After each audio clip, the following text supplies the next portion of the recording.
నందీశ్వరుడు కేవలము శివుణ్ణి చూస్తాడని మీరు అనుకుంటున్నారేమో, తప్పు.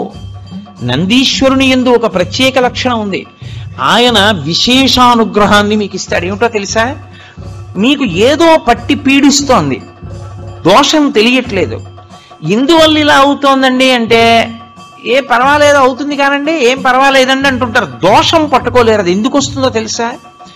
ఎక్కడో మహాత్ముల మనసు కష్టపెట్టడమో, లేకపోతే ఏదో చెయ్యకూడని దోషం ఏదో చేశారు, అది జాతకంలోకి దొరకదు, పీడిస్తూ ఉంటుంది. మీకు దొరకని దోషం పోవాలి అంటే ఒక్క నంది అభిషేకానికే పోతుంది. అది ఎప్పుడో తెలుసా? ఎప్పుడు పడితే అప్పుడు చేయడానికి వీల్లేదు. త్రయోదశి నాటి సాయంకాలం శివాలయంలో శివలింగానికి పొద్దున్న అభిషేకం అయిపోతుంది కాబట్టి అలంకారం చేసేసి రుద్రాధ్యాయంతో నందీశ్వరుడికి అభిషేకం చేస్తారు. అభిషేకం చేసి నంది మూర్తినంతటినీ కడిగి అలంకారం చేసి చందనం బొట్టు పెట్టి నందీశ్వరుడికి శివలింగానికి ఏకకాలంలో హారతిత్తితే సమస్త దోషములు ఉపశాంతి పొందుతాయి. ఒక్క త్రయోదశి నాడే, ఇక ఇంకొక రోజు లేదు దానికి. దోష నివారణార్థం చేసేటటువంటి అభిషేకం నందీశ్వరుడికి ఉంది ప్రదోష వేళలో. జాతకంలో వచ్చేటటువంటి అంత గొప్ప గొప్ప దోషాల్ని కూడా నివృత్తి చెయ్యగలిగిన శక్తి ఎక్కడ పటమరిస్తుందంటే శివాలయంలో పటమరిస్తుంది. అందుకే త్రయోదశి అభిషేకము అంటారు. దానికి నంది దగ్గర బయలుదేరి ప్రదక్షిణం చేసి నంది దగ్గరికి రావాలి. దానికి ఒక ప్రత్యేకమైన ప్రదక్షిణ విధానం ఉంటుంది. ఆ ప్రత్యేక ప్రదక్షిణ విధానంలో ప్రదక్షిణం చేసి మళ్ళీ నంది దగ్గరికి వస్తారు. దాన్ని నంది నమస్కారము అని పిలుస్తారు. దాని చేత శివానుగ్రహం పరిపూర్ణంగా కలుగుతుంది. తత్తీర్థం తల మీద చల్లితే చాలు. ఎప్పుడైనా జరిగిందా ఇక్కడ నందికి అభిషేకం? త్రయోదశి నాడు దోష నివారణార్థ శివాభిషేకము అని చేస్తారు. ఎవరైనా ఈ నందికేశ్వర చరిత్రని చదివినా, చేతులొగ్గి నమస్కరిస్తూ విన్నా, భగవంతుడి యొక్క అనుగ్రహాన్ని, నందికేశ్వరుడి యొక్క వైభవాన్ని మనసులో తరించుకుని మురిసిపోయినా వారికి ఇహమునందు సమస్త సుఖములనిచ్చి అంచమునందు ఇది విని పరవశించిపోయిన వారిని ఈశ్వరుడు తన ప్రమదగణములలో ఒకరిగా చేర్చుకుంటున్నాడు అని అభయం ఇచ్చారు. మనం శివాలయానికి వెళ్ళినప్పుడు మనకి ఎదురుగుండా ముందు దర్శనమిచ్చేటటువంటి భగవన్మూర్తి నందికేశ్వరుడు. ఆ నందీశ్వర దర్శనం చేసి మనం అప్పుడు శివాలయంలోకి ప్రవేశించాలని శైవాగమం మాట్లాడుతోంది. ఈ నందీశ్వరుని యొక్క ఆవిర్భావం ఏమి? సాధారణంగా దిండి ముండి అని ఇద్దరు ఉంటారు శివాలయంలో అయితే. విష్ణువాలయంలో అయితే జయ విజయ అని ఇద్దరు ఉంటారు. వీరు ద్వారపాలకులు. స్వామివారి యొక్క రాజద్వారానికి అటు ఇటు ఉండి కాపు కాస్తూ ఉంటారు. అంతవరకు బాగుంది. విష్ణువాలయంలో అయితే గరుడాళ్వారు ఉంటారు. వారిని సేవిస్తారు, వారికి నమస్కరిస్తారు. కానీ గరుడాళ్వార్ అలా శ్రీ మహావిష్ణువుకి ఎదురుగుండానే ఉండాలని కానీ, లేకపోతే గరుడాళ్వారు ఎదురుగుండా లేనటువంటి విష్ణువాలయం ఉండకూడదని కానీ విష్ణువాగమంలో ఉన్నట్లుగా మనకు అనిపించదు. ఎందుచేతనంటే మనం అనేక వెంకటేశ్వర స్వామి వారి దేవాలయాలు చూస్తుంటాం. ధ్వజస్తంభంలోనే కింద గరుడు ఉంటుంటాడు. అంత మాత్రం చేత ఒక్కొక్కసారి ఆళ్వారులలో పక్కనున్న దేవాలయాలు ఉన్నాయి. కానీ శివాలయం అనేటప్పటికీ శివలింగం ఎంత ముఖ్యమో నందీశ్వరుడు అంత ముఖ్యం. ఇది ఎందుకు జరిగింది, ఎలా జరిగింది? అలా ఒక వృషభ రూపమై ఈశ్వరుడు నన్ను క్షమించుగాక ఒక పశువు శివుడి ముందు కూర్చునేటటువంటి అధికారమును ఎలా పొందినది? ఇది కేవలం అలా పడుకోవడం కాదండి. ఒక ఎద్దు మీరు శివాలయం తాలూకా మెట్టు దాటి లోపలికి వెళ్ళగానే ముందు కనపడేది ధ్వజస్తంభం, దాని తర్వాత కనపడేది నందీశ్వరుడు. ఆ నందీశ్వరుడు అసలు ఎలా ఎందుకుంటాడు అన్న విషయం మీకు అర్థమైతే జీవితంలో మీరు 100 మెట్లు ఒక్కరోజు ఎక్కేసినట్టు. అన్ని కొత్త విషయాలు మీకు తెలుస్తాయి. కాదు, అది విన్నంత మాత్రం చేత కొన్ని గొప్ప ఫలితములు కలుగుతాయి. ఇప్పుడు మీరు అవధరించండి. ఒకానొక సమయంలో శిలాదుడు అనబడేటటువంటి ఒక మహర్షి, ఆయనకి ఒక చిత్రమైన కోరిక కలిగింది. మనకి కోరికలు కలుగుతుంటాయి. చిత్రము అన్న మాట ఎందుకు వస్తుంది అంటే, చూడండి, ఎప్పుడు అసలు ఒక ఉపవాసం ఉండడం కానీ, ఒక భగవదారాధన చెయ్యడం కానీ, లేకపోతే భగవత్ సంబంధమైన విషయంలో పాల్గొనడం కానీ తెలియనటువంటి వ్యక్తికి చాలా భగవత్ సంబంధంలో మగ్నమై ఉండే వ్యక్తి కనపడ్డాడు అనుకోండి, ఆశ్చర్యంగా ఉంటుంది. ఏమిటండి ఆయన అలా ఉంటాడు, మరి అంత భక్తి ఏమిటండి అంటాడు. తన దగ్గర లేనిది వేరొకరి దగ్గర ఉంటే చిత్రంగా అనిపిస్తుంది. కానీ భగవంతుని యందు పూనిక కలిగినటువంటి వారు సాత్వికమైన భక్తి చేత ఈశ్వరుణ్ణి కిందకి దింపి తీసుకొచ్చి ఆయన యొక్క అనుగ్రహాన్ని మన మీద వర్షింపచేశారు. అలాంటి వాళ్ళల్లో ప్రాతస్మరణీయుడు శిలాదుడు ఒకడు. ఆయన తన గురించి తాను కోరుకున్నది లేదు, తన గురించి తాను ఆలోచించింది లేదు. ఆయన ఇంద్రుడి గురించి గొప్ప తపస్సు చేశాడు. తపస్సు చేస్తే దేవేంద్రుడు ప్రత్యక్షం అయ్యాడు. నీకేం కావాలని అడిగాడు. అడిగితే ఆయన అన్నాడు, సాధారణంగా ఎవరైనా ఏం అడగాలి, నా కొడుకు కావాలని అడుగుతాడు. ఆయన అన్నాడు, అయోని సంభవుడైన కుమారుడు, చిరంజీవి అయిన కుమారుడు, పరమభక్తుడైన కుమారుడు నాకు కావాలన్నాడు. మీరు అసలు ఆ చిత్రం చూడండి. నాకు కొడుకు కావాలంటాడు ఎవడైనా. ఆయన అన్నాడు అయోని సంభవుడై ఉండాలన్నాడు. అంటే తన కొడుక అంటే తన కొడుకు కాడు, అయోని సంభవుడు కదా. కాబట్టి తన భార్య ఎందు జన్మించే అవకాశం ఉండదు. అది ఎంత త్యాగం అండి నిజంగా. అసలు ఆ భార్య ఒప్పుకోవద్దు. ఇంత తపస్సు చేసి తమకి కుమారుడు కావాలని అడగలేదు, ఒక అయోని సంభవుడు కావాలి. అలాంటి వాళ్ళండి లోకానికి యుగ యుగముల వరకు వెలుతురు ప్రసరింపచేశారు. వాళ్ళు ప్రాతస్మరణీయులు, వాళ్ళు నమస్కారము చేయబడడానికి యోగ్యులు. అందుకే వాళ్ళని తలుచుకుంటే పాపాలు పోతాయి. అటువంటి అయోని సంభవుడు పరమభక్తుడై ఉండాలి. ఆయన చిరంజీవి అయి ఉండాలి. కొంతకాలం ఉండి కొంతకాలానికి వెళ్ళిపోవడం కుదరదు. అటువంటి కుమారుడు నాకు కలుగుగాక అని అడిగాడు. అడిగితే దేవేంద్రుడు నాలాగే ఓసారి తలకాయ గోక్కులన్నాడు, ఇలాంటి కోరిక నా గురించి తపస్సు చేసి ఎవరూ అడగలేదు. ఇది నాకున్న సమర్థత చేత నేను ఇయ్యగలిగినది కాదు. ఎందుచేతనంటే ఇంద్రత్వం అనేది కూడా ఒక పదవి. ఈ పదవి కొంతకాలం ఉండి వెళ్ళిపోతుంది. నా పదవే తాత్కాలికం, నేను తాత్కాలికం. ఇంద్ర పదవి వెళ్ళిపోయిందంటే ఇంద్రుడు వెళ్ళిపోతాడు, కొత్త ఇంద్రుడు వచ్చేస్తాడు ఆ పదవిలోకి. నాకే లేదు చిరంజీవిత్వం, నాకే లేదు శాశ్వతత్వం, నేను ఇంకోళ్ళకేమి ఇవ్వగలను? తాను వెలిగే దీపం అయితే కదా ఇంకో దీపాన్ని వెలిగించగలదు. తనకి విషయం తెలిస్తే కదా ఇంకొకళ్ళకి చెప్పడం, తనకి శక్తి ఉంటే కదా ఇంకొకళ్ళని రక్షించడం. ఇది నా గురించి తపస్సు చేసి ఎందుకు అడిగావు? నేను ఇవ్వగలని ఎలా అనుకున్నావు? నేను ఇవ్వలేను, కానీ ఇది నా సమర్థత కాదు, కానీ ఇంత తప్పించావు కనుక ఇది ఇవ్వగలిగిన వాడిని చూపిస్తాను. ఇలా ఇవ్వగలిగిన వాడెవరో తెలుసా? ఇది చాలా లోక విరుద్ధమైన విషయాన్ని నువ్వు అడుగుతున్నావు. ఇది ఇవ్వగలిగిన వాడు పరమశివుడు ఒక్కడే ఇవ్వగలడు. కాబట్టి నువ్వు ఆ శంకరుడి గురించి తప్పించు అన్నాడు. చిత్రం ఏంటంటే, పోన్లేండి ఇంకా అంత దూరం అయితే మళ్ళీ శివుడి గురించి తపస్సు చేసి ఇవన్నీ జరిగే పనిలో జరగని పనిలో పోయి మీరేమి ఇవ్వగలరని అడగాలి కదండి. మనమైతే అలా అడుగుతాం. ఆయన అలా అనలేదు, అలాగే అన్నారు. ఈ పూనికండే, ఈ ధృతి, ఈ పట్టుదల, ఈ శక్తి లోకంలో అద్భుతాలు సృష్టించింది.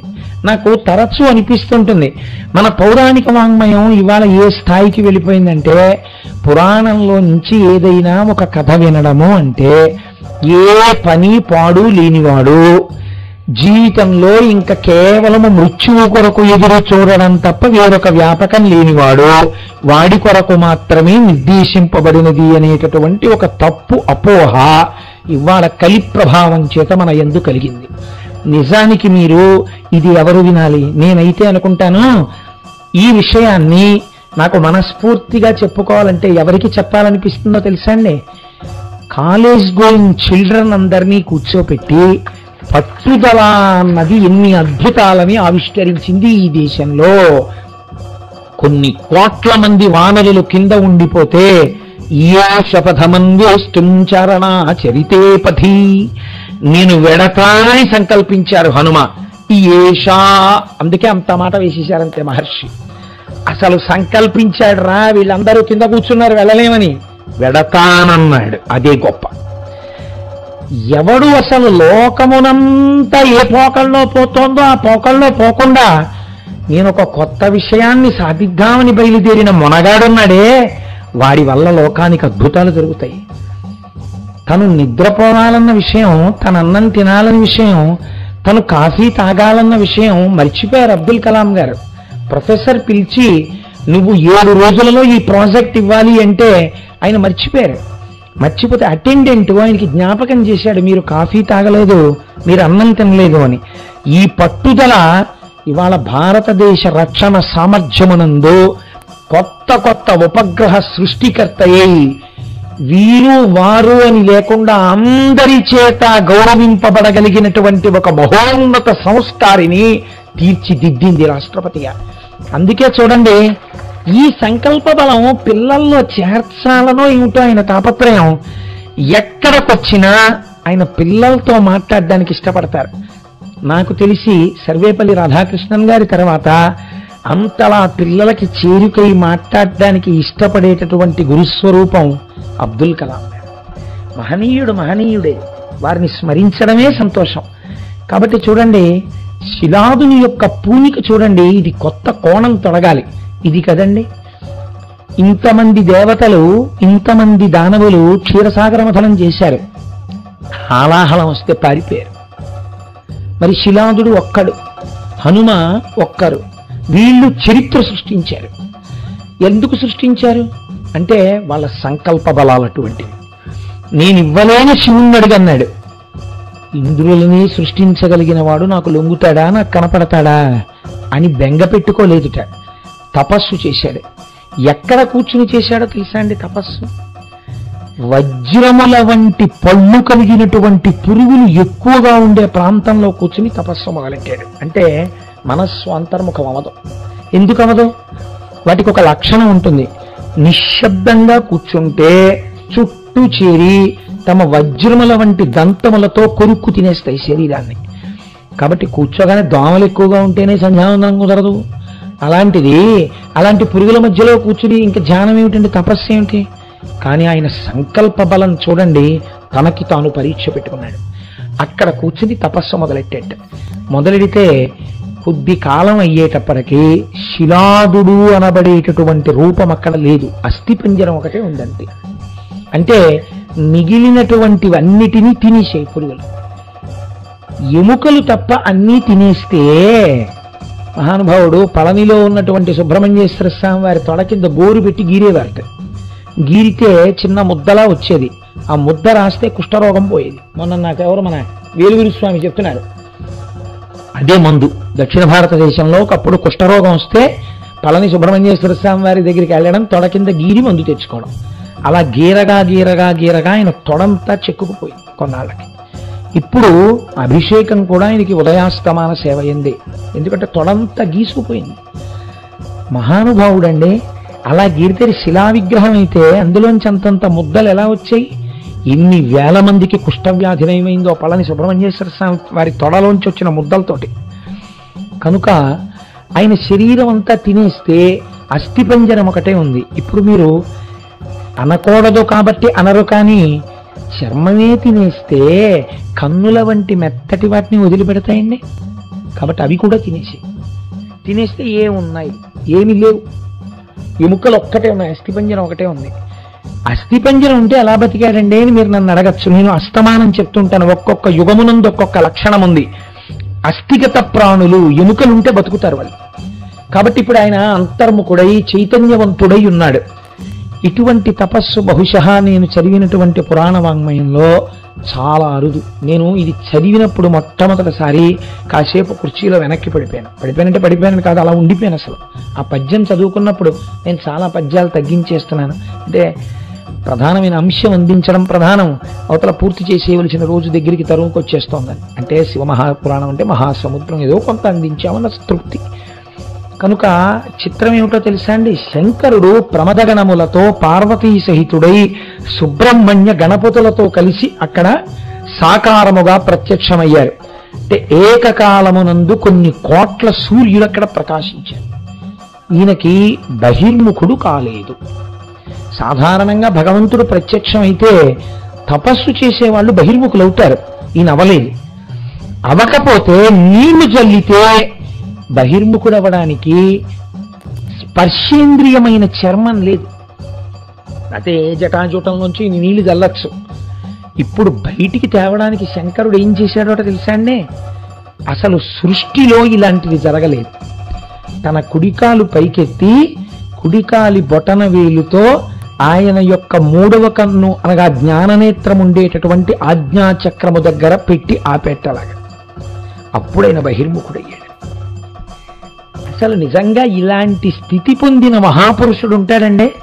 శంకరుడు యొక్క కాలి బొటన వేలు జ్ఞాననేత్రమునందు కొంతసేపు తగిలి ఉంటే తప్ప అసలు బహిర్ముఖుడు అవల. ఈయన తపస్సు చూసి పొంగిపోయాడు. పొంగిపోయి, ఏమయ్యా దేని గురించి తపస్సు చేశావు అని అడిగాడు. ఆయన ఉన్నదున్నట్లు చెప్పాడు, నేను ఇంద్రుడి గురించి తపస్సు చేశాను. ఆరాధయ మహాదేవం తత్పుత్ర వినికామ్యయ సర్వేశ్వరో మహాశక్తః సతే పుత్రం ప్రదాస్యతి. నువ్వు ఆ శివుడి గురించి తపస్సు చేస్తే ఆయన నువ్వు కోరుకున్న లక్షణములున్న కొడుకునిస్తాడని చెప్పాడు ఇంద్రుడు. అటువంటి కొడుకు కోసం తపస్సు చేశాను. ఇప్పుడైతే నీకు ఎటువంటి కొడుకు కావాలని అడిగాడు ఆయన. ఇప్పుడు శంకరుడిని చూడగానే ఆయన ఆనందంలో ఒక్క మాట కలిసిపోయింది.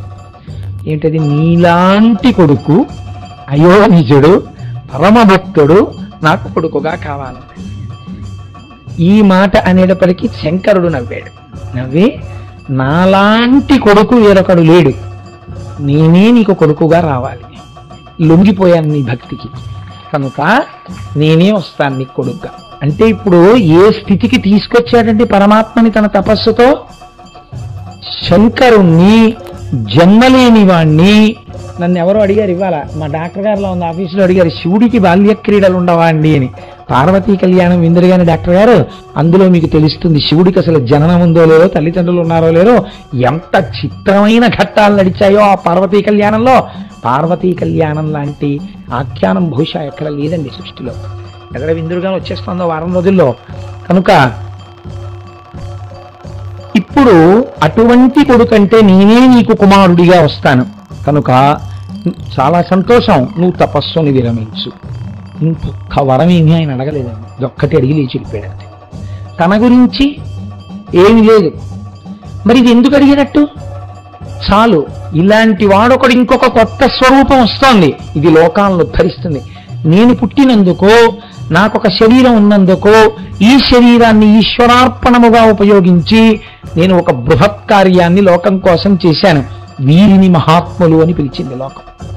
వీరు మహాత్ములంటే, అందుకే అటువంటి మహాత్ముల కోవలోకి ఒక చంద్రశేఖర పరమాచార్య స్వామిని చెప్తాను. ఎందుకని? మహానుభావుడు ఎక్కడికి వెళ్ళినా ఎప్పుడూ సనాతన ధర్మాన్ని, వైదిక నిష్టని పెంచి ప్రోధి చేయడానికి ఎంత తపించారో. పిల్లల దగ్గరికి వెళితే శ్రీరామ ఎలా రాయాలో వాళ్ళని కూర్చోపెట్టి నేర్పేవారు. శ్రీరామ రాసేటప్పుడు ఒక్క పుస్తకం పట్టుకుని రాయకండి. నేను అందుకే శివరాత్రి నాడు శివకోటి రాయడం కూడా మనం అంతర్భాగం చేద్దామనడానికి కారణం ఏమిటో తెలుసా అండి? నా సొంత తెలివితేటలేం కావు, పరమాచార్య స్వామి వారు చేసిన ప్రయోగం అది. రామచంద్రమూర్తి ఫోటో ఎదురుగుండా పెట్టుకుని శ్రీరామ అని రాసోసారి ఇలా చూడండి, శ్రీరామ అని రాసి ఇలా చూడండి, శ్రీరామ అని రాసి ఇలా చూడండి. నామం రాసి ఆయన్ని చూస్తూ, నామం రాసి ఆయన్ని చూస్తుంటే మీకు తెలియకుండా మీ యందు రాముని యొక్క తేజస్సు ప్రవేశిస్తుంది. ఇందులో కొంతమంది రామచంద్రమూర్తులైతే ఈ దేశంలో ఆర్షధర్మం నిలబడుతుంది. శంకరులు మమ్మల్ని అందుకే వినియోగించారనేవారు. అంతక తప్ప నా గొప్ప ఇది నా ఆలోచన అనేవారు కాదైనా. తన కోసమని ఆయన చేసింది, ఇది నేను చేస్తున్నానని చేసినది, పరమాచార్యుల వారిదేదీ లేదు. అంటే మహాపురుషుడండి చంద్రశేఖర పరమాచార్య అంటే, ప్రాతస్మరణీయుడు. ఆయన పేరు తలుచుకుంటే పాపాలు పోతాయి. కనుక పరమశివ సుతుని అయోనిజు సురుచిర నవినాశు నీకు జోకగువానిన్ పరమ కృప నిమ్ము మురిషద వరమిది ఏ సర్వలోక వంద్య పదాబ్జ. అన్ని లోకముల చేత నమస్కరించేటటువంటి పాదపద్మములు కలిగినటువంటి ఓ శంకరా, నీ వంటి కుమారుడను నాకియ్యి. ఎటువంటి వాడు? సురుచిర అవినాశు, నాశనము లేనటువంటి వాణ్ణి నాకు కటాక్షించు. నీకు జోకగువాని, నీతో సమానమైన వాణ్ణి నాకు కొడుకుగా అయ్యి. అలాగేను అన్నాడు స్వామి. కొంతకాలం అయిపోయింది, ఈయన ఇంటికి వెళ్ళిపోయాడు. వెళ్ళిపోయి ఒకానొక నాడు పరమశివ సంబంధమైనటువంటి ఒక యజ్ఞ కార్యాన్ని నిర్వహించడం కోసమని భూమిని దున్ని యజ్ఞశాల నిర్మాణం చేసి అగ్నిహోత్రాన్ని వ్రేల్చడం కోసమని కొన్ని గుండములను ఏర్పాటు చేసి ఆ యజ్ఞాన్ని నిర్వహణ చేస్తున్నాడు. నిర్వహణ చేస్తూ ఉండగా ఆ యజ్ఞవాటి యందున్నటువంటి అగ్నిగుండంలోంచి ఒక మూర్తి ఆవిర్భవించారు. ఈయన తరుణేందు కిరీటముతో సురుచిర భస్మానులిప్త శుభ్రతనువుతో వరభుజ చతుష్టయముతో హరువుగ బాలకుడు పొడమే హరునంశముతో. వచ్చినటువంటి వాడు ఎటువంటి వాడు? ఇలా పైకొస్తుంటే ముందు తల మీద ఏం కనపడిందిట? తరుణేందు కిరీటముతో, చంద్రరేఖతో కూడినటువంటి కిరీటం ఉన్నవాడు. ఇది ఒక్క పార్వతీ పరమేశ్వరులే ధరిస్తారు. కళాభ్యాం చూడాలంకృత శశికళాభ్యాం అంటారు శంకరాచార్యుల వారు. అటువంటి చంద్రరేఖతో కూడుకున్నటువంటి కిరీటమును ధరించినటువంటి వాడు, సురుచిర భస్మానులిప్త శుభ్రతనువుతో, ఏ విధమైనటువంటి మలినము లేకుండా ప్రకాశించిపోతున్నటువంటి తెల్లనైన శరీరము మీద అలదినటువంటి భస్మతో కూడినటువంటి శరీరమున్నవాడు, వరభుజ చతుష్టయముతో 4 భుజములు కలిగినటువంటి వాడు, హరువుగ బాలకుడు పొడమే హరునంశముతో, పరమశివుని యొక్క అంశ చేత అట్లాంటి పిల్లాడే బాలశివుడా అన్నట్టుగా ఆవిర్భవించాడు. చిన్ని శివుడేమో అన్నట్టుగా ఆయన్ని చూడగానే పొంగిపోయాట. ఎవరు? శిలాదుడు. దేనికి పొంగిపోయాడు? నేను లోకములు కన్న తండ్రిని చూశాను, ఎవరూ చూడలేని మూర్తిని చూశాను, పార్వతీ సహితుణ్ణి. ఆయనే నేను నీకు కొడుకుగా వస్తానన్నాడు, నీకు జోబగు పుత్రుని అన్నందుకు ఆయనే చిన్ని శివుడిగా వచ్చాడు. ఆ శివుడే ఇప్పుడు చిన్ని శివుడు. చిన్ని శిశువు ఊరి కీర్తన చేస్తారు అన్నమాచార్యుల వారు. అలా చిన్న శిశువుగా వచ్చి చిన్న శివుడిగా కనపడ్డాడు. కనపడితే ఆ చూడగానే శంకరుడి యొక్క అనుగ్రహాన్ని దర్శించట శిలాదుడు. దర్శించి ఆ పిల్లవాణ్ణి చూడగానే ఎక్కడ లేని ఆనందము పైకి పొంగి పొరలింది కాబట్టి నంది అని పిలిచాట. నాలో ఆనందమును ఉద్భవింపజేశావు కాబట్టి నిన్ను నంది అని పిలుస్తున్నాను అని నంది అని పిలిచి కొడుకుని వెళ్ళి కౌగలించుకున్నట్ట. కౌగులించుకొని సంతోషపడి నందమొసగిన వాడవుట నంది అనుచు నామకరణంబునర్చి నానా విదార్థ సంచయము నిన్నిమై నర్ధి జనులకిచ్చి తనియ చేసి ముదంబునదనరుచుండే. నంది అనేటటువంటి నామకరణం చేసి పుట్టగానే నన్ను సంతోషింపచేశావని ప్రజలందరూ ఆయన్ని చూసి పొంగిపోతుండగా ఆ పిల్లవాడు దినదిన ప్రవర్ధమానం అవుతున్నాడు. అయితే మీకు ఇక్కడ ఒక అనుమానం వస్తుంది. ఏమండి, మీరేమో 4 భుజములు కలిగినటువంటి వాడై 3వ కన్నున్నవాడై పరమశివాంశతో పుట్టాడని అంటున్నారు. శివాలయంలో ఉండేటటువంటి నందీశ్వరుడేమో అదే రూపంతో ఉండొచ్చు కదా, మరి అలా ఉండకుండా ఒక వృషభాకృతిలో పడుకుని ఉంటాడు కదా, ఆయన ఒక ఎద్దుగా ఉంటాడు కదా, అలా ఎందుకు ఉండవలసినటువంటి అవసరం ఏర్పడినది అంటే శాస్త్రం అంది శివునకో ధర్మమునకో అభేదము, ధర్మమే శివుడు. ఎందుకని? శివుడిలోంచి వేదములు వచ్చాయి. వేదములు దేని గురించి చెప్తాయి? ధర్మము గురించి చెప్తాయి. కాబట్టి ఇప్పుడు ఆయన నీలాంటి కొడుకు కావాలన్నప్పుడు వెంటనే పిలిచి ఆది వృషభాన్ని పిలిచేట. ఆ ఆది వృషభమునకు ధర్మము అని పేరు. అంటే వృషభ జాతి యందున్న మొట్టమొదటి వృషభమేదో అది ఆది వృషభం. అందుకే ధర్మము లోపించిపోయిందనుకోండి కలియుగంలో, ఇంకా అంతమైపోవలసి వచ్చింది, ఇంకా ధర్మము లేదు అని ఎవరు కనిపెట్టాలి? ఎవరు ధర్మాకృతియో వారు కనిపెట్టాలి. అందుకే ఎవరు లేస్తారు కలియుగానికి ముందు అంటే శ్రీశైలంలో ఉండేటటువంటి శనగల బసవన్న లేస్తాడు. లేచి ఒక పెద్ద రంకె వేస్తాడు. ఆయన రంకె వేసిన తర్వాత ఇంకా కలియుగాంతం ప్రారంభం అవుతుందని. కాబట్టి ఇప్పుడు ఆ వృషభాకృతియో ధర్మాకృతి. కాబట్టి ఇప్పుడు ఈ ఆది వృషభం ఏది ఉన్నదో ధర్మస్వరూపమై దాన్ని పిలిచి నీవు నందీశ్వరుడిగా అంటే మీకేమర్థమైంది? ఎవడు ధర్మాన్ని పట్టుకుంటాడో వాడు ఆనందాన్ని పొందుతాడు. కాబట్టి నువ్వు ధర్మస్వరూపానివి, నందిస్వరూపంగా నా స్వరూపంగా శిలాదుడికి అయోనిజుడిగా జన్మించు అని శాసనం చేశాడు. అందుకని ఆయన ముందు బాలశివుడిగా దర్శనమిచ్చాడు, అభేద దర్శనమిచ్చాడు. శివుడికి తనకి భేదం లేదు, బాలశివుడు అయి ఉన్నాడు. అందుకని ఇలా దర్శనమిచ్చాడు. కొంతకాలం అయింది. ఒక ఆశ్చర్యకరమైన సంఘటన జరిగింది. కొంతమంది దేవతలు వచ్చి వాళ్ళతో అన్నారు, అయ్యో శిలాదుడా, నువ్వు ఒకటికి ఒకటి విన్నావు, నువ్వు అడిగినదొకటి, నీకు ఇయ్యబడినదొకటి. నువ్వు ఎటువంటి స్వరూపాన్ని కోరావో అటువంటి స్వరూపాన్ని నీకు ఇచ్చారు. కానీ పిల్లవాడిది అల్పాయుర్దాయం. ఆయన జ్ఞానము చేత చిరంజీవి అవుతాడు, కానీ ఈ శరీరము చేత చిరంజీవిత్వం లేదు, అలా ఉండడు. ఈ పిల్లవాడు ఆయుర్దాయం అయిపోయిందన్నారు. శిలాదుడు బాధపడి వెంటనే శోకిస్తుంటే ఈ పిల్లవాడు చూసి నందీశ్వరుడు, ఎందుకంత బాధపడతారు నాన్నగారు, నేను శంకరుడి గురించి తపస్సు చేస్తానని మార్కండేయుడు ఎలా తపస్సు చేశాడో అలాగే ఈయన కూడా తపస్సు ప్రారంభించాడు. ఈయన చేసినటువంటి తపస్సు చేత ప్రీతి పొందినటువంటి శంకరుడు మళ్ళీ ఈయనకి ప్రత్యక్షమయ్యాడు. ఏమిటి వాడు ఇన్ని పురుగుల కింద ఉన్నాయి.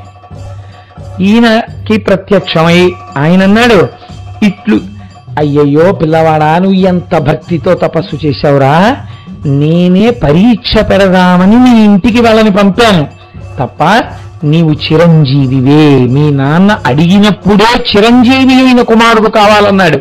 నేను తథాస్తు అన్నాను. నేను తథాస్తు అన్న తర్వాత నీకు మృత్యు ఎక్కడి నుంచి వస్తుంది? కానీ నా మీద నీకెంత పూనిక ఉన్నదో చూడడం కోసమని ఈ పరీక్ష చేశాను. నీ పూజకి నీ తపస్సుకి నేను పరవశించాను. ఇట్లు చెప్పి శిరంబున నెసగు హేమ కమలహారము శైలాదిగలమునందు వేసి అంతనే అతడును వెలస పంచముఖుడు త్రినయనుడు దశభుజుడునగుచు. పొంగిపోయాను రాని తన మెడలో ఉన్నటువంటి బంగారు పద్మములతో కూడినటువంటి హారాన్ని ఒక దాన్ని తీసి ఎదురుగుండా ఉన్న పిల్లవాడి మెడలో వేసట. ఒక్కొక్కసారి చమత్కారంగా ఉంటుందండి. ఒకడే భగవంతుడిని చెప్తున్నా, గృహస్థులందరినీ ఉద్ధరించి రామాయణం చెప్పుకున్నా, 5 పైసలు ఆశించకుండా మహానుభావుడు ఎన్ని వేల మందినో ఉద్ధరించినా ఆయన శంకర మఠంలో కూర్చుని చెప్తుంటే, ఆయన పుట్టినటువంటి సంప్రదాయం ప్రకారం ఆయన బుద్ధపుండ్రాలు పెట్టుకున్నారు. నీకు వచ్చిన నష్టం ఏమిటి? ఆయన ఎప్పుడైనా ఎవరినన్నా నిందించారా, దూషించారా? 10 మందితో మంచిగానే మాట్లాడారు. ఆయన శివానంద లహరి చెప్పుకున్నారు. నాకు తెలిసి శ్రీభాష్యోపలాచార్య స్వామి వారు అలా భేదంతో ఎప్పుడూ మాట్లాడలేదు. నేను మా దొరగారు వెళ్ళి పక్కన కూర్చుంటే ఎన్ని మాటలు దక్షిణామూర్తి స్తోత్రం గురించి, శివానంద లహరి గురించి మాట్లాడారు. వారికి ఉత్తరాలు రాశారు కొంతమంది, నువ్వు వైష్ణవుడవు, నువ్వు శంకర మఠానికి వచ్చి ఉపన్యాసాలు ఎందుకు చెప్తున్నావు, ఇది శంకరాచార్యుల వారి మఠం, నువ్వు చెప్పొద్దని. ఆయన మనస్సు కుంది ఆయన ఉపన్యాసాలు చెప్పడం మానేశారు, కానీ ఈ ఉత్తరాల గురించి చెప్పలేదు. ఎందుకు లేనిపోని ఇబ్బందులు అని ఆయన కనీసం ఇది ప్రస్తావన చేయలేదు. చెప్పకుండా మానేస్తే తెలుసుకునే వాళ్ళు ఎవరో ఉంటారు కదండి, అంతేవాసులు దగ్గర వాళ్ళు ఉంటారు, వాళ్ళకి తెలిసిపోతుంది. వాళ్ళ ద్వారా తెలిసి, అయ్యో చూసావా ఇంతటి మహానుభావుడి మీద కూడా బురద చల్లే వాళ్ళ లోకంలో ఉంటారు అని తెలుసుకుని, ఇది ఆనాడు పెద్ద దిక్కు కనుక పరమాచార్య స్వామి వారికి చెప్పారు. పరమాచార్య స్వామి వారు వెంటనే కంచి నుంచి పీఠకానుకలతో సహా ఒక మనిషిని పంపారు.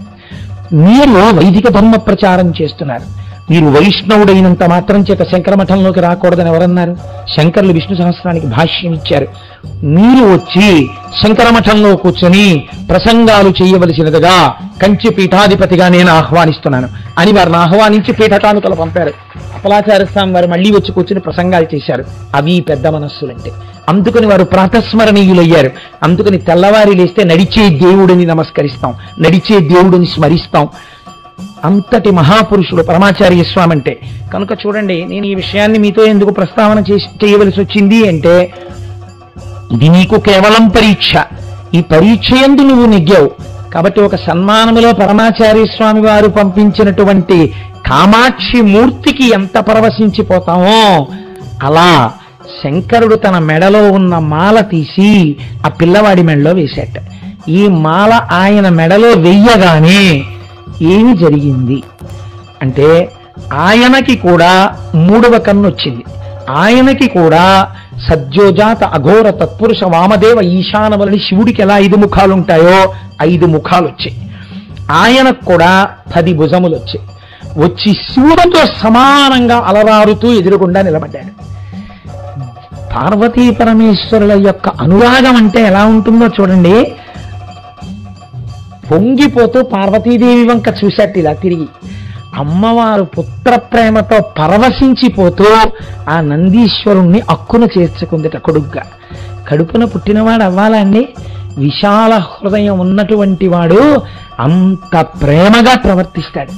అక్కున చేర్చుకుని కౌగలించుకుంటే మీరు ఇలాంటివి వింటే మన ప్రవర్తన ఎందే ఒక మార్పు వస్తుందండి. ఒక చిన్నపిల్లల దగ్గరికి వెళ్ళి మాట్లాడేటప్పుడు నేను ఒక నందీశ్వరుడితో శంకరుడు మాట్లాడినట్టు నేను మాట్లాడలేనా? నేను అంత ప్రేమగా కౌగలించుకుని మాట్లాడలేనా? ఎందుకు లేనిపోని డాంబికంతో కూడిన ప్రవర్తన? వాడు చిన్నవాడు కాబట్టి నాకేదో చెయ్యాలి, నాకు కుర్చీ వెయ్యాలి కాదు. వాడిని చూడగానే నేనే వెళ్ళి గభాలన కౌగలించుకుని ఆయుష్మాన్ భవ, నాన్న బాగున్నావా, బాగా చదువుకుంటున్నావా అని మీరు అడుగుతారు. మీ సంస్కారాన్ని మార్చేస్తే శంకరుడు అంటే శంకరుడే మహానుభావుడు. జగతపితరవు వందే పార్వతీ పరమేశ్వరవు. కాబట్టి ఇప్పుడు సంతోషం ఆగలేదట ఆయనకి. శౌరా వెంటనే తన జడలను నహార నిర్మాలమగు వారి నంజలిన్ ఘటించి నందిపై చల్లే మించి జలములైదు నదులై ప్రవహించనక్కజముగా తన జటాజూటంలో ఉన్న నీళ్లు తీసి ఆ పిల్లాడి మీద ఇలా చల్లేట. ఇలా చల్లితే అవి నందీశ్వరుడి నుంచి జాలువారి 5 నదులుగా ప్రవహించాయి. అవే త్రిస్రోత, జటోదక, స్వర్ణోదక, జంబూ నది, వృషధ్వని. 5 నదులు వెడుతున్న మధ్యలో ఈశ్వరుడు యొక్క శివలింగం ఉంది. నందీశ్వరుడు ప్రతిష్ఠ చేసింది. 5 నదులలో స్నానం చేసి శివలింగాన్ని ఎవరు అర్చిస్తారో వారికి మోక్షం ఇయ్యబడుతుంది అని శాస్త్రం. కాబట్టి ఈ 5 నదులు ప్రవహించాయి. ప్రవహించిన తరువాత పార్వతీదేవే కదండి, ఏమండి వాడికి నీళ్లు జల్లారు బాగుంది, వాడికి మీ మెళ్ళో మాల వేశారు బాగుంది, మీ వంటి వాణ్ణి చేశారు బాగుంది, కానీ ఇంత చేసిన తర్వాత మీరేమో అంతటి చేత పూజనీయులా, మరి వాడికి ఏం అధికారం ఉంది, వాణ్ణి ఏదో మంచి పనిలో పెట్టండి అంది. అంటే ఏం చేద్దామంటావు, అయితే మన ప్రమదగణాలన్నింటికీ నాయకుడిగా కూర్చోబెట్టి అభిషేకం చేసేయండి అంది. ఆయన్ని కూర్చోపెట్టి ప్రమదగణములన్నింటికీ నాయకుడిగా అభిషిక్తం చేశారట. చేసిన తర్వాత అమ్మవారు అందిట, ఓ మంచి భార్యని కూడా తీసుకొచ్చి ఇచ్చేస్తే ఇద్దరూ కలిసి చక్కగా ధర్మపథంలో నడుస్తారు. ఏం మీకు నేను లేను పక్కన, అలా వాడికి ఉండద్దు పిల్లాడికి, అందులో మంచి భార్యని తెండి. ఇది ఏ హృదయం మీరు ఆలోచించండి. తల్లిదండ్రుల హృదయం. పిల్లవాడు బాగా చదువుకోవాలన్నప్పుడు చదువుకొనిస్తాం. చదువుకునేవాడు ఉద్యోగంలోకి వచ్చేశాక వాడికి తగిన భార్యని వెతకాలోయ్ అని బెంగబెట్టుకుంటాడు. ఆడపిల్లకి సంబంధం వెతకడం కన్నా యోగ్యుడైన కొడుకుకి సంబంధాలు తిరస్కరించడం చాలా కష్టం అవుతుంది కదండి. తిరస్కరించి కావలసిన సంబంధం వెతుక్కోవడం చాలా కష్టం అండి.